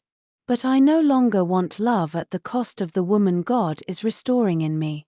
If love comes, I want it to find me whole enough to recognize it. And if a door closes before then, I am learning not to fall apart in front of it. I may still grieve. I may still wonder. I may still stand in the hallway for a moment with tears in my eyes. But eventually, I will turn around. Because I am beginning to believe that every door God closes over my peace is not proof that I am unwanted. Sometimes it is proof that I am protected. My purpose needed room to breathe. For years, I misunderstood purpose. I thought purpose had to look impressive from the outside.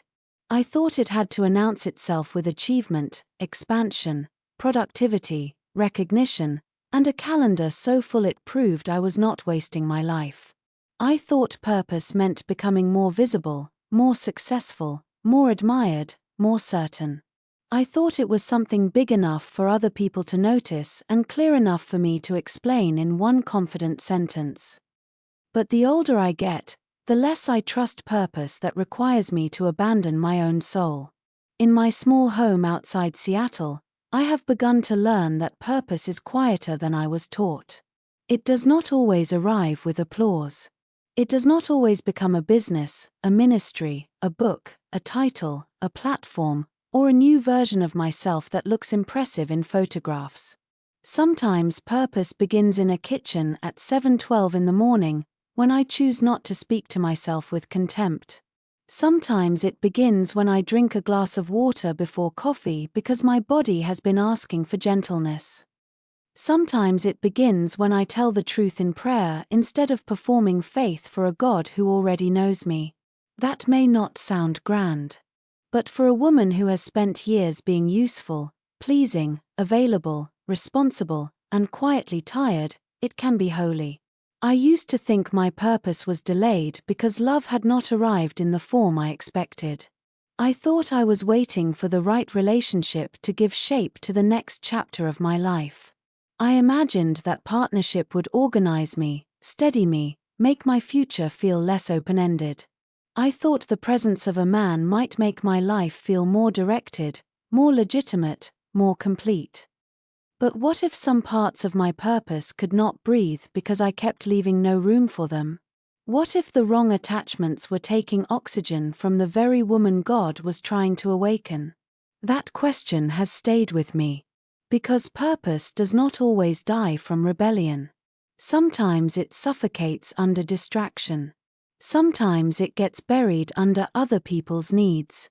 Sometimes it grows faint beneath the emotional labor of trying to be loved by someone who is not capable of loving clearly. Sometimes it is not sin that steals a woman's calling, but confusion, exhaustion, overfunctioning, and the constant management of someone else's uncertainty. I know what it feels like to be too emotionally crowded to hear my own life. I know what it feels like to spend a whole day with part of my mind occupied by a man's inconsistency, a conversation's unfinished meaning, a silence I keep interpreting, a hope I keep defending. I know what it feels like to sit at my desk, answer emails, attend meetings, make decisions, and still have an invisible thread of anxiety running beneath everything because someone else's behavior has become the weather inside me. There is not much room for purpose in a nervous system that is always bracing. That is why space became sacred. Not empty space as punishment. Not empty space as evidence that nothing was happening.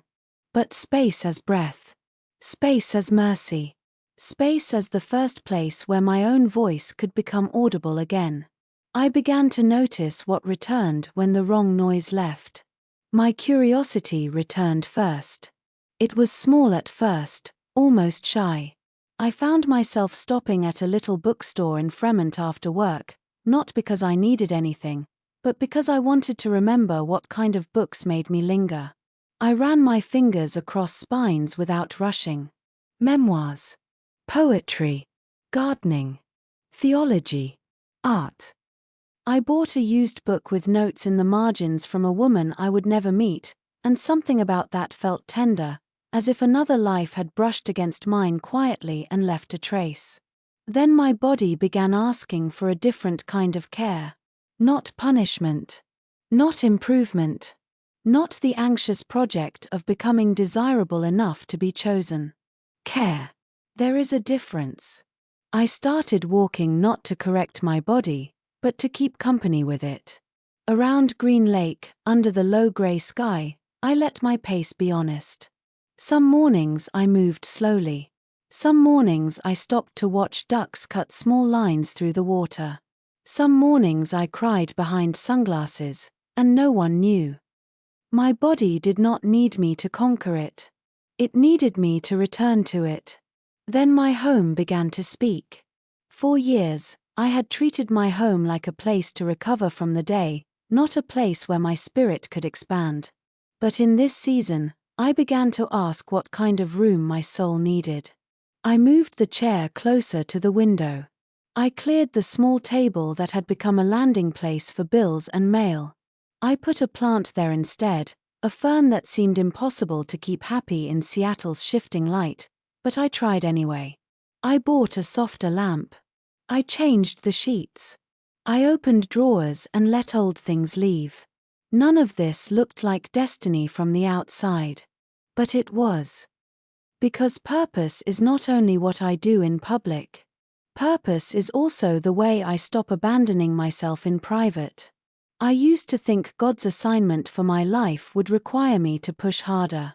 Now I wonder if He has been teaching me to become more truthful. Not louder. Not more impressive. More truthful. Truthful about what drains me. Truthful about what nourishes me. Truthful about the relationships that leave me feeling less like myself. Truthful about the dreams I dismissed because they did not seem practical. Truthful about the parts of me that still want beauty, creativity, movement, prayer, rest, friendship, and tenderness. There were dreams I had packed away so neatly I almost forgot they belonged to me. I had once loved writing by hand. Not for anyone to read. Not to turn pain into wisdom. Just writing. Sentences in a notebook. Observations. Prayers. Fragments of memories. The color of the sky. The way my mother's hands looked when she folded towels. The smell of rain on pavement. The ache of wanting and the strange grace of surviving. So I began writing again. At first, it felt awkward. I kept wanting the sentences to become useful. I wanted them to mean something, become something, lead somewhere. But slowly, the page became less like a task and more like a room. A room where I could hear what I had been carrying. A room where God could meet me without an audience. A room where I did not have to be polished, wise, or healed enough to speak. That, too, was purpose. I had made purpose too narrow. Purpose can be caring for my grown daughter without trying to control her life. It can be calling her and listening, really listening, without turning every conversation into advice. It can be allowing her to know me not only as strong, but as human. It can be ending generational patterns of emotional silence by becoming honest without becoming heavy. Purpose can be how I treat the cashier at the grocery store when I am tired. It can be how I speak to myself when I see new lines on my face. It can be how I choose not to make my body an enemy. It can be how I pray for someone I no longer need to keep close. It can be how I sit with grief without turning it into bitterness. Purpose can be planting herbs in a narrow window box and learning the names of what grows slowly. Purpose can be volunteering at the local library on a Saturday morning, shelving books beside a retired man named Thomas who hums old hymns under his breath and never asks intrusive questions. Purpose can be reading to children whose parents are late from work. Purpose can be handing someone a book and realizing that a life can be meaningful without being broadcast. Purpose can be making soup for a neighbor recovering from surgery and leaving it at her door without needing credit. Purpose can be joining a beginner swim class at the YMCA because I am tired of living only from the neck up.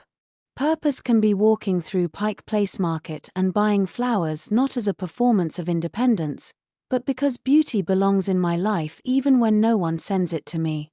Purpose is not always a throne. Sometimes it is a towel folded with love. Sometimes it is a boundary kept.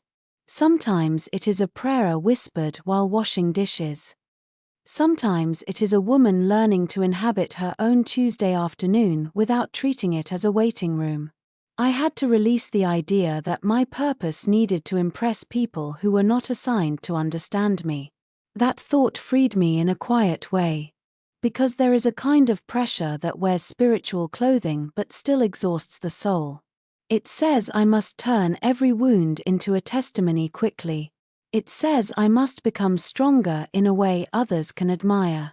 It says I must rise, build, brand, prove, overcome, and make the people who underestimated me regret it. But I am not interested in building a life out of revenge. I am not here to become impressive because someone failed to love me correctly. I do not need to turn my pain into a performance so it will feel redeemed. Maybe redemption can be quieter than that. Maybe redemption is waking up and no longer hating the empty side of the bed. Maybe it is eating breakfast slowly. Maybe it is letting a good day be good without wondering who will share it. Maybe it is choosing clothes because they feel like me, not because they might attract attention. Maybe it is laughing with a friend over coffee in Ballard and realizing, halfway through the conversation, that I have not thought about being chosen for the last hour. That is room to breathe. And my purpose needed that. It needed mornings without emotional hangovers from conversations that went nowhere. It needed evenings not spent decoding someone else's mixed signals. It needed space in my mind, calm in my body, steadiness in my prayer, and honesty in my relationships. It needed me to stop treating romantic uncertainty as more urgent than the quiet work God had placed in front of me. I am not saying love has no place in purpose. I believe the right love can strengthen purpose. I believe a good man can bring warmth, partnership, wise counsel, shared laughter, and a steadiness that makes life feel less heavy. I believe love, when it is healthy, does not compete with calling. It helps carry it. But the wrong love consumes the oxygen purpose needs. The wrong love makes a woman smaller while calling it compromise. The wrong love keeps her emotionally busy but spiritually unfocused. The wrong love makes her confuse survival with devotion. The wrong love asks her to abandon the garden God asked her to tend. I am beginning to tend mine. Not perfectly. Not dramatically. Not in a way that would make anyone stop and applaud. But faithfully, in the small soil of ordinary days. I tend it when I write. I tend it when I walk. I tend it when I rest before I collapse. I tend it when I say no and let the discomfort pass. I tend it when I let God define the season instead of measuring it by who is or is not beside me. Here, in this quiet life outside Seattle, I am learning that my purpose was never asking me to become louder. It was asking me to become true. True in my faith. True in my body. True in my home. True in my work. True in the way I love. True in the way I leave. True in the way I begin again. And perhaps that is why this season, the one I once called empty, has become a breathing room for my soul. Not because every longing has disappeared. Not because I never ache. Not because I have become above the desire for companionship. But because I am no longer willing to let the absence of a boyfriend become the absence of a life. My life is here. Quiet, imperfect, rain-soaked, still unfolding. And for the first time in a long time, there is enough room inside it for me to hear what God is asking me to grow. The right man will not complete me, he will meet me whole. I used to believe love would arrive as completion. Not because I said that out loud. I was too grown, too careful, too aware of myself to admit I was waiting for another person to make me feel whole. I knew the right words. I could say that no man completes a woman. I could say that God is enough. I could say that I had my own life, my own mind, my own faith, my own home, my own name. But sometimes the heart believes what the mouth has already outgrown. Somewhere beneath my strength, I still imagined love as rescue. Not rescue from poverty or danger or visible ruin. My life outside Seattle was not ruined. It was quiet, responsible, livable. But I imagined being rescued from the kind of aloneness that follows a woman from room to room after the day has ended. Rescued from being the only one who notices when the porch light burns out. Rescued from carrying every decision alone. Rescued from the private ache of wondering whether anyone would ever know the whole of me and choose to remain. I thought the right man would enter my life and make the unfinished places feel finished. Now I am learning that the right man cannot finish what God has not been allowed to heal. And more than that, he should not be asked to. That is too much weight to place on a human being. It is too much pressure to place on love. When I expect a man to complete me, I do not simply honor him. I turn him into a kind of savior. I ask his attention to become my peace. I ask his consistency to become my identity. I ask his affection to quiet every old fear I have never brought fully into the presence of God. No man, no matter how good, can carry that without eventually being crushed by it. And no woman, no matter how tender, can live that way without becoming afraid. Because if another person completes me, then his distance can dismantle me. His mood can define me. His silence can erase me. His uncertainty can make me uncertain about myself. His love becomes oxygen, not companionship. His approval becomes shelter, not sweetness. His presence becomes the thing I need in order to remain emotionally alive. That is not romance. That is dependence wearing perfume. I do not say that with judgment. I have lived too close to that edge to speak harshly about it. I know what it feels like to want someone's nearness so badly that I begin to confuse longing with destiny. I know what it feels like to imagine a man into a role he has not earned because the possibility of love feels warmer than the truth. I know what it feels like to crave steadiness so deeply that even a little attention can look like a foundation. But I am no longer willing to build a home on a feeling that cannot hold weight. The right man, if he comes, will not be asked to rescue me from myself. He will meet me as a woman who has already begun the long work of coming home. That does not mean I will be perfect. Wholeness is not perfection. I wish I had understood that earlier. For years, I thought being whole meant having no wounds left, no tenderness, no fear, no ache, no complicated history. I thought I had to become so healed that nothing could touch me. But that is not wholeness. That is armor.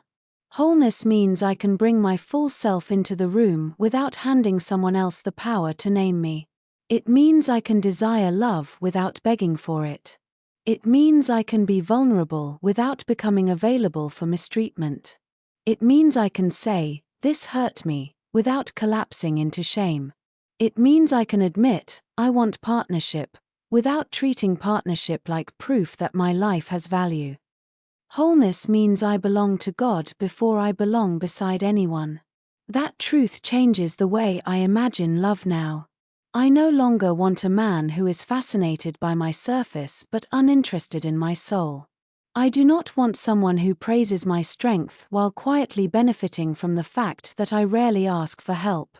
I do not want someone who enjoys my warmth but resists the responsibility of emotional honesty. I do not want someone who calls my boundaries difficult because they interrupt his convenience. I do not want the kind of love that makes me smaller and calls it peace. I want the kind of love that can sit beside the woman God has been restoring without trying to own her restoration. A steady man will not need me to shrink to make him feel significant. He will not be offended by the life I built before he arrived. He will not treat my independence as rejection or my discernment as suspicion. He will not need to compete with my purpose, my faith, my friendships, my quiet routines, my walks around Green Lake, my evenings with a notebook and tea, or the sacred space God has carved out in me through silence. He will understand that my solitude was not a threat. It was preparation. And if he cannot honor what God used to form me, he is not the man meant to walk with me. That sentence would have frightened me years ago. I would have worried it sounded too strong, too demanding, too selective. But now I understand that clarity is not arrogance. It is stewardship. I am not protecting an ego. I am protecting a life God has been rebuilding piece by piece. There is a difference between a man who wants access to me and a man who has reverence for me. Access asks, how close can I get? Reverence asks, how carefully should I enter? Access enjoys what I offer. Reverence considers what it costs me to offer it. Access may be drawn to my softness. Reverence protects it. And I have reached a place in my life where I do not want to be consumed. I want to be met. There is a maturity in that word, met. Not chased. Not conquered. Not rescued. Not completed. Met. Met in honesty. Met in prayer. Met in ordinary days. Met in conversations where neither of us has to manipulate the truth to keep the peace. Met in the kitchen when dinner is simple and the rain is steady against the window. Met in the hard moments, not just the romantic ones. Met when life is not flattering, when bodies age, when plans change, when grief visits, when faith feels quiet, when the future asks for patience. The right man will not love only the version of me that is easy to admire. He will know how to remain present with the version of me that is still becoming. And I will need to do the same for him. That is another truth I am learning. A healthy relationship is not where one person arrives healed and the other applauds. It is not a stage where I finally receive the love I deserve while offering nothing but grace in return. If I want to be met whole, I must also be willing to meet him as human. Not as a fantasy. Not as a reward. Not as proof that my waiting meant something. But as a man with his own story, his own wounds, his own responsibilities before God. That is why I do not want to enter love desperate. Desperation cannot discern. It rushes. It edits red flags into personality traits. It calls inconsistency busy. It calls emotional avoidance mysterious. It calls anxiety chemistry. It clings to potential because reality feels too painful to face. I have done enough of that. Now I want a love clear enough that my nervous system does not have to become a detective. I want a love where peace is not mistaken for boredom. That has been one of the hardest lessons. When a woman has lived too long around emotional uncertainty, steadiness can feel unfamiliar at first. The body can mistake calm for lack of passion. It can crave the spike, the chase, the relief after distance, the rush of finally being reassured. Drama can begin to feel like depth when peace has been absent for too long. But peace is not shallow. Peace is not a lack of fire. Peace is the ground where real fire can burn without destroying the house. I no longer want fireworks if they leave smoke in my lungs. I no longer want intensity that makes me lose sleep, lose focus, lose appetite, lose myself. I no longer want to call a man exciting because I never know where I stand with him. I do not need love to keep me guessing in order to feel alive. Consistency has become beautiful to me. A clear answer. A kept promise. A calm conversation. A man who does not disappear to feel powerful. A man who can say what he means without making me pull it out of him piece by piece. A man who understands that tenderness is not weakness and leadership is not control.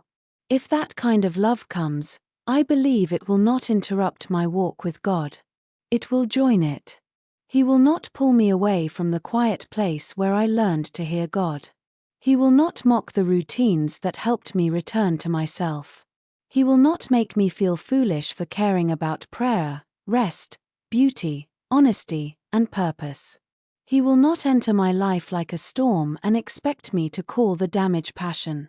He will come with enough steadiness to recognize steadiness in me. And until then, I do not need to rehearse my loneliness as if it were a permanent identity. I am still a woman becoming whole. Still learning. Still tender in places. Still capable of longing. Still human enough to want someone beside me when the rain falls over Seattle and the evening stretches longer than expected. But I am no longer asking a man to become the answer to every ache. Some aches are for God. Some aches are for grief. Some aches are for time. Some aches are for the parts of me I am still learning to hold with compassion. And some aches may one day be met by love, not because love completes me, but because love is allowed to accompany what has already been made sacred. The right man will not arrive to give me a life. I have a life. Quiet, imperfect, rain-washed, deeply mine. He will not arrive to give me worth. My worth was never waiting for his recognition. He will not arrive to make me whole. God has been doing that work in places no one saw. If he comes, he will meet me there. Not as my savior. Not as my proof. Not as my missing half. But as a man willing to stand beside a woman who has stopped disappearing in order to be loved. And that, I think, is the kind of love I can finally trust. I am not behind, I am being built differently. There are certain questions that sound harmless until they touch the part of me that still wonders whether my life is late. You're still single? Are you dating anyone? Don't you want someone to grow old with? Maybe you're being too selective. At this age, it gets harder. People do not always mean to wound me. Sometimes they are only repeating what they have been taught to believe. Sometimes they are trying to help. Sometimes they are uncomfortable with a woman whose life does not fit neatly into the timeline they understand. But even gentle questions can land heavily when they press on an old fear. And the fear is this: maybe I missed something. Maybe I missed the right years. Maybe I missed the easier years. Maybe I missed the window where love was supposed to arrive without so much complexity. Maybe I spent too long being responsible, too long healing, too long hoping, too long recovering from what I never fully explained. Maybe life moved on while I was still learning how to come back to myself. That fear can make a woman feel like she is standing at a train station after the last train has left. I know that feeling. I have felt it in my small home outside Seattle, especially in the quiet hours when the rain makes the whole neighborhood look paused. I have felt it while looking at old photographs, not because I wanted to return to the past, but because I wondered whether the past held some version of me who still had more time. I have felt it when a friend talked about grandchildren, anniversaries, retirement plans with her husband, shared memories built across decades, and I smiled while something inside me quietly asked, "What about me?" There is a particular ache that comes from feeling not only alone, but late.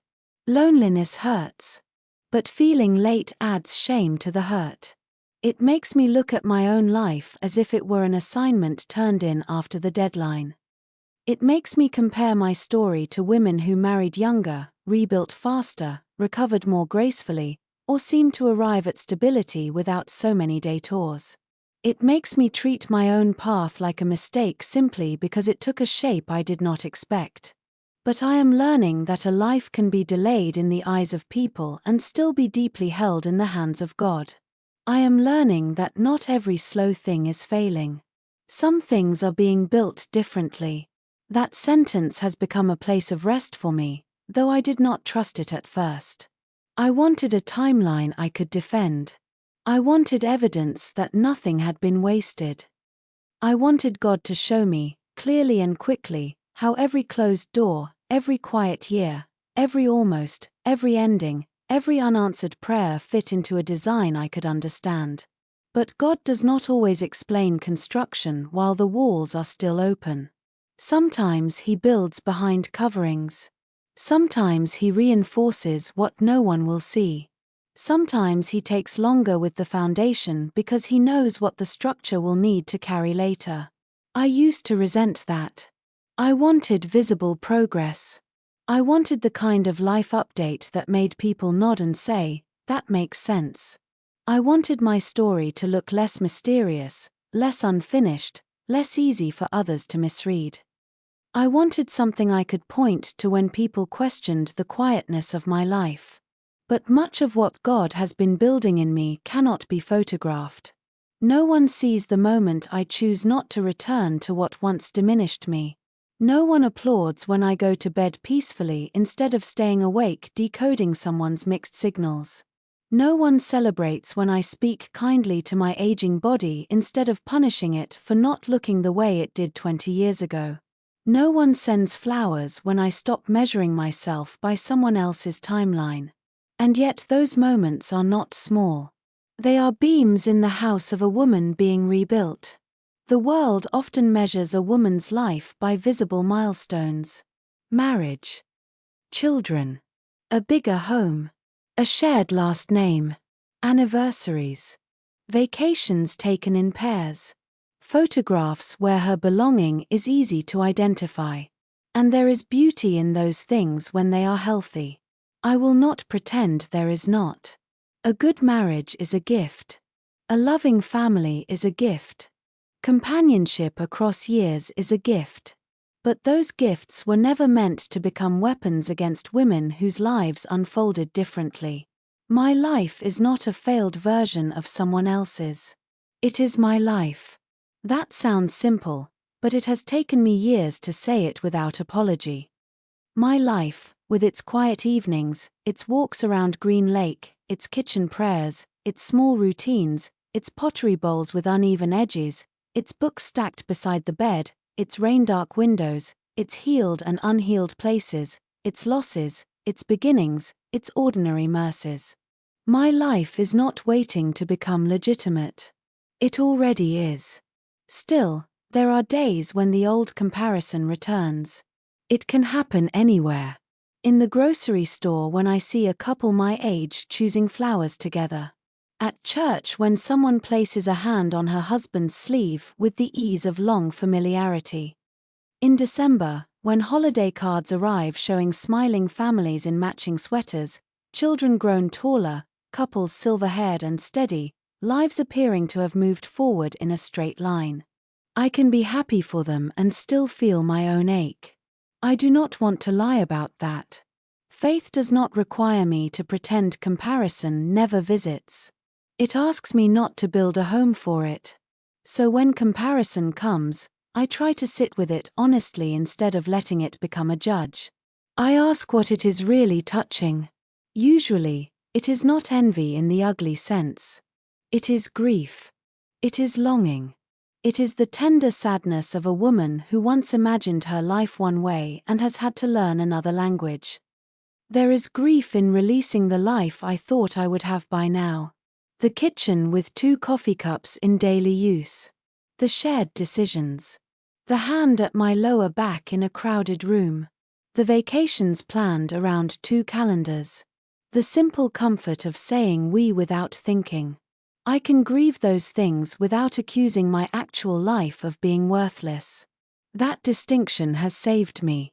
Because grief, when honored, can soften me. But shame distorts me. Shame says I am behind. Shame says I am less desirable now.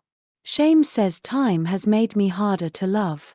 Shame says I should hurry, lower something, accept something, prove something, fix something, before it is too late. But shame is a poor matchmaker. Shame will send a woman back to what God already pulled her from. Shame will make her confuse urgency with wisdom. Shame will make her apologize for her standards and call it being realistic. Shame will make her stand in front of a closed door, begging to be let into a room that was never safe for her. I am done letting shame manage my future. I am not a product with an expiration date. I am not less open to love because I have lived. I am not less beautiful because my face carries proof of years. I am not less worthy because my story has taken longer than I expected. There is a kind of beauty that does not arrive early. It forms slowly. It deepens through endurance, grief, laughter, prayer, disappointment, discernment, and the quiet courage of beginning again after life has humbled me. It is not the beauty of being untouched by time.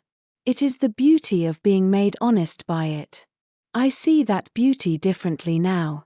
I see it when I look in the mirror and notice silver in my hair, not as evidence that time has taken something from me, but as proof that I have stayed.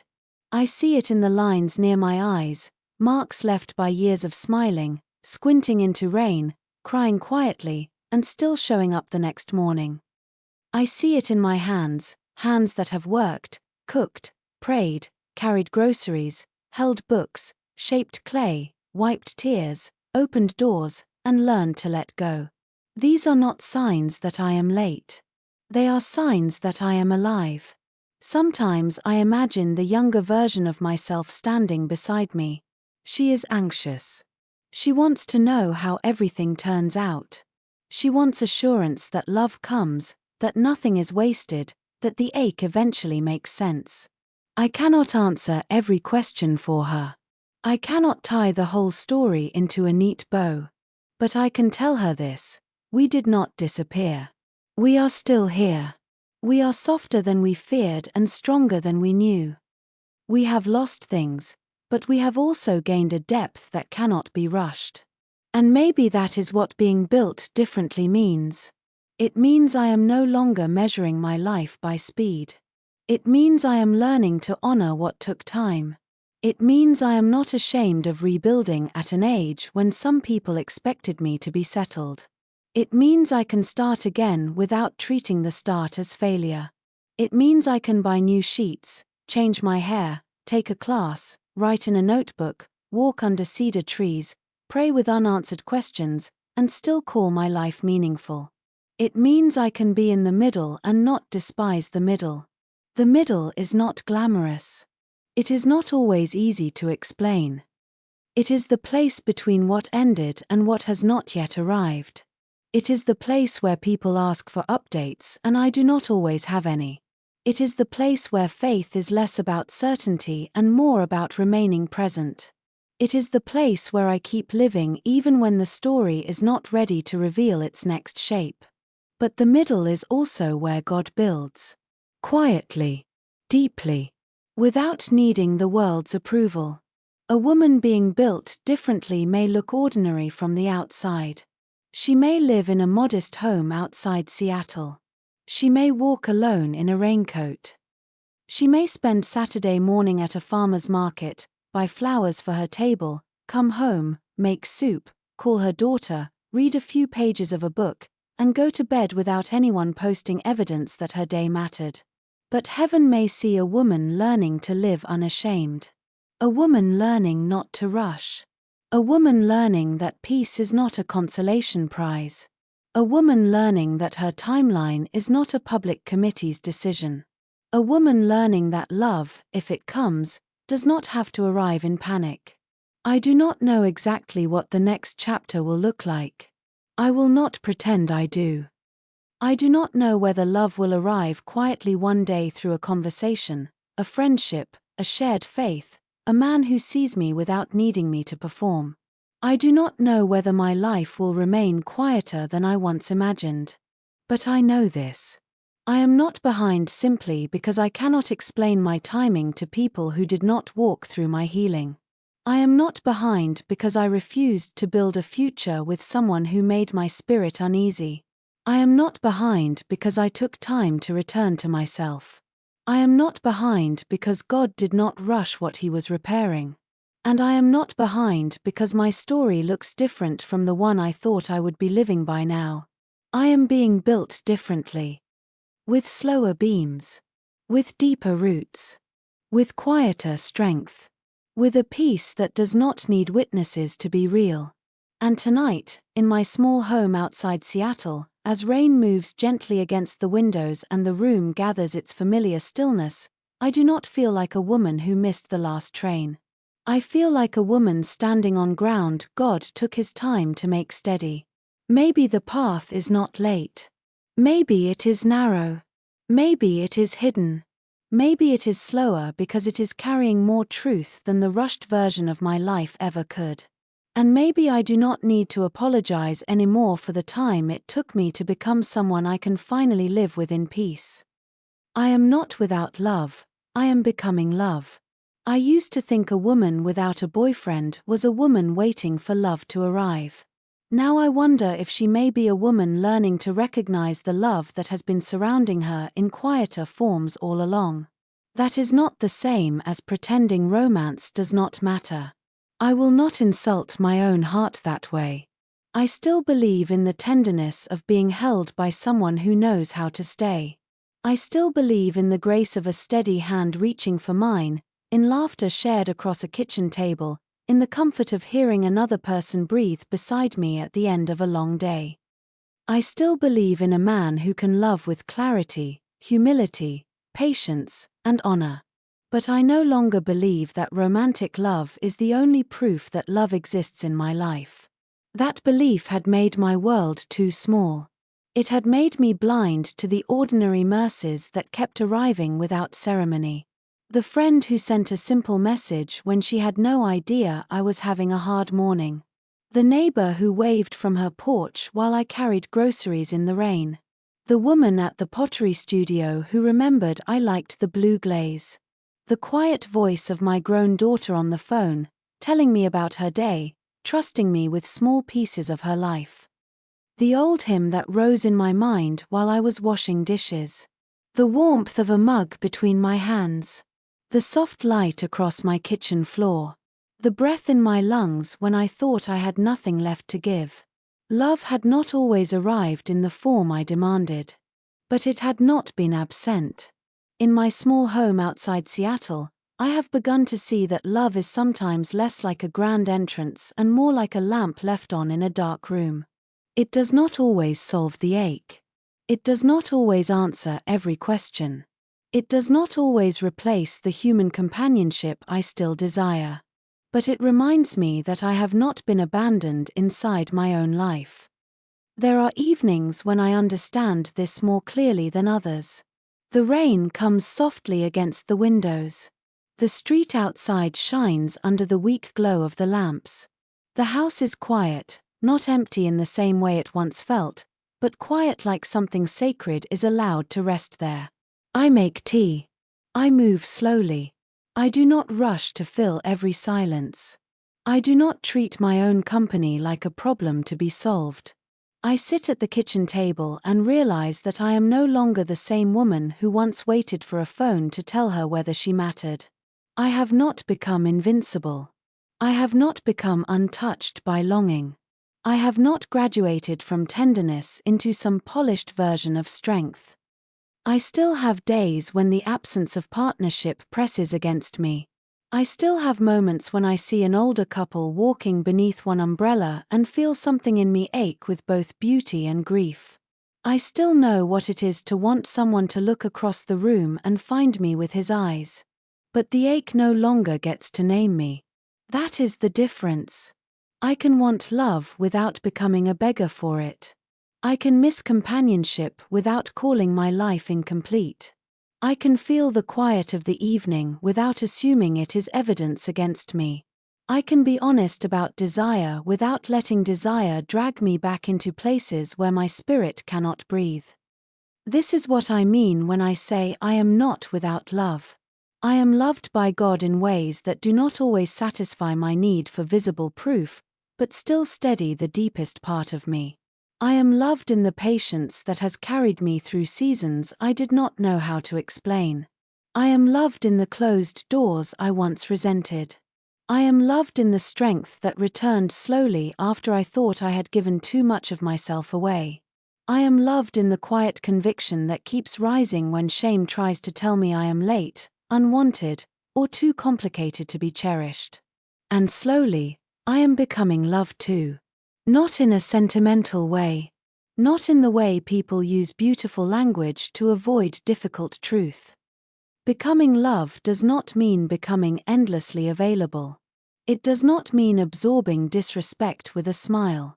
It does not mean giving people access to me because they are lonely, charming, wounded, or familiar. It does not mean becoming soft in a way that makes me easy to misuse. Becoming love means I am learning to carry warmth without abandoning wisdom. It means I can bless someone and still let them go. It means I can forgive without reopening a door God helped me close. It means I can be tender without being careless with myself. It means I can pray for a man from my past without making his return my secret hope.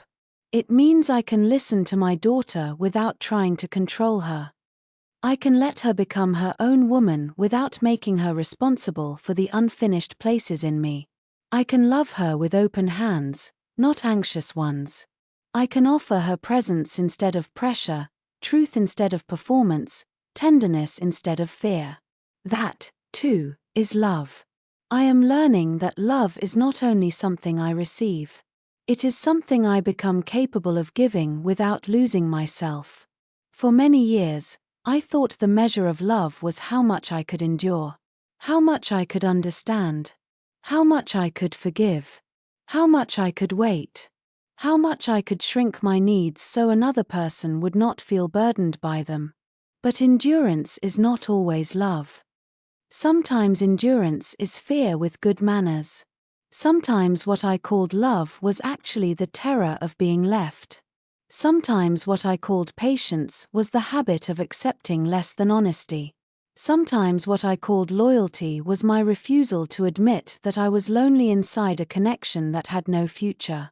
Real love is clearer than that. Real love does not require me to disappear in order for someone else to stay. Real love does not make confusion feel holy. Real love does not punish me for having a voice. Real love does not ask me to trade my peace for the privilege of being chosen. And if I am becoming love, then I must also become honest. Honest with God. Honest with myself. Honest about what hurts. Honest about what heals. Honest about what I still hope for. Honest about what I can no longer entertain. This honesty has changed the way I move through my days. I no longer treat ordinary life as a waiting room. I no longer rush past the small moments as if they are not worthy because they are not shared romantically. I no longer look at my table for one and see failure. I see a woman who still deserves nourishment. I no longer look at my quiet bed and see proof that I am unwanted. I see a place where I have wept, slept, healed, prayed, and survived. I no longer look at my aging face and see a deadline. I see a life still unfolding. There is a love in that seeing. A holy love. A love that does not flatter me, but restores me. Sometimes I stand in front of the mirror now and I do not know whether to apologize to myself or thank myself. Maybe both. I want to apologize for the years I treated myself like someone waiting to be validated. I want to apologize for the times I let someone's inconsistency become more important than my own peace. I want to apologize for calling myself difficult when I was only becoming discerning. I want to apologize for believing the world when it suggested that a woman alone must be explained. And I want to thank myself for staying. For continuing to live. For continuing to soften. For not letting disappointment turn me cruel. For making tea. For walking in the rain. For going to pottery class. For writing in the notebook. For praying badly when polished prayers would not come. For choosing peace even when it felt unfamiliar. For allowing God to rebuild me in rooms where no one clapped. That is a kind of becoming. Not glamorous. Not loud. Not the kind of transformation that makes people stop and stare. But real. Deep. Slow. The kind that changes how a woman carries herself when no one is watching. I used to think the ending of this story would have to be a man arriving. Now I think the ending is quieter and more mysterious than that. Maybe love will come in human form again. Maybe one day a man will stand in my kitchen while rain moves against the windows, and his presence will not feel like rescue, but recognition. Maybe he will see the life God has built in me and enter it with reverence. Maybe we will pray together. Maybe we will laugh over burnt toast. Maybe he will know how to stay. I am open to that. But I am no longer waiting for that to make my life sacred. My life is sacred now. The morning light is sacred now. The quiet dinner is sacred now. The phone that does not ring is not proof against me now. The empty chair is not an accusation now. The middle of my story is not a place of shame now. It is the place where God has been teaching me the difference between being wanted and being loved, between being chosen and being whole, between being alone and being abandoned. I am not abandoned. I am not without love. I am becoming love. I am becoming the kind of woman who can offer kindness without self-betrayal. The kind of woman who can hold hope without handing it to the wrong person. The kind of woman who can let a season be quiet without calling it wasted. The kind of woman who can be alone in her home outside Seattle and still feel held by something deeper than company. And maybe that is the truth I needed all along. I was never waiting to be chosen. I was remembering that I already was. Chosen by God before anyone knew my name. Held by mercy before I knew how to ask for it. Carried through years I thought were only delays. Loved in the silence I once feared. Formed in the middle I once tried to escape. So if a woman finds herself here, in the quiet middle of her own life, with no easy answer, no perfect timeline, no man beside her, no public proof that everything is working out, I would not call her broken. I would not call her behind. I would not call her forgotten. I would say she may be standing in the most honest room of her life. She may be learning that love is not absent simply because romance has not arrived. She may be discovering that her worth was never waiting for a man's recognition. She may be becoming someone deeper, softer, wiser, freer, and more whole than the world knows how to measure. And maybe that is enough truth for tonight. The rain can fall. The house can be quiet. The story can remain unfinished. And I can still breathe. I can still belong to God. I can still belong to myself. You're not broken. You're just in the middle.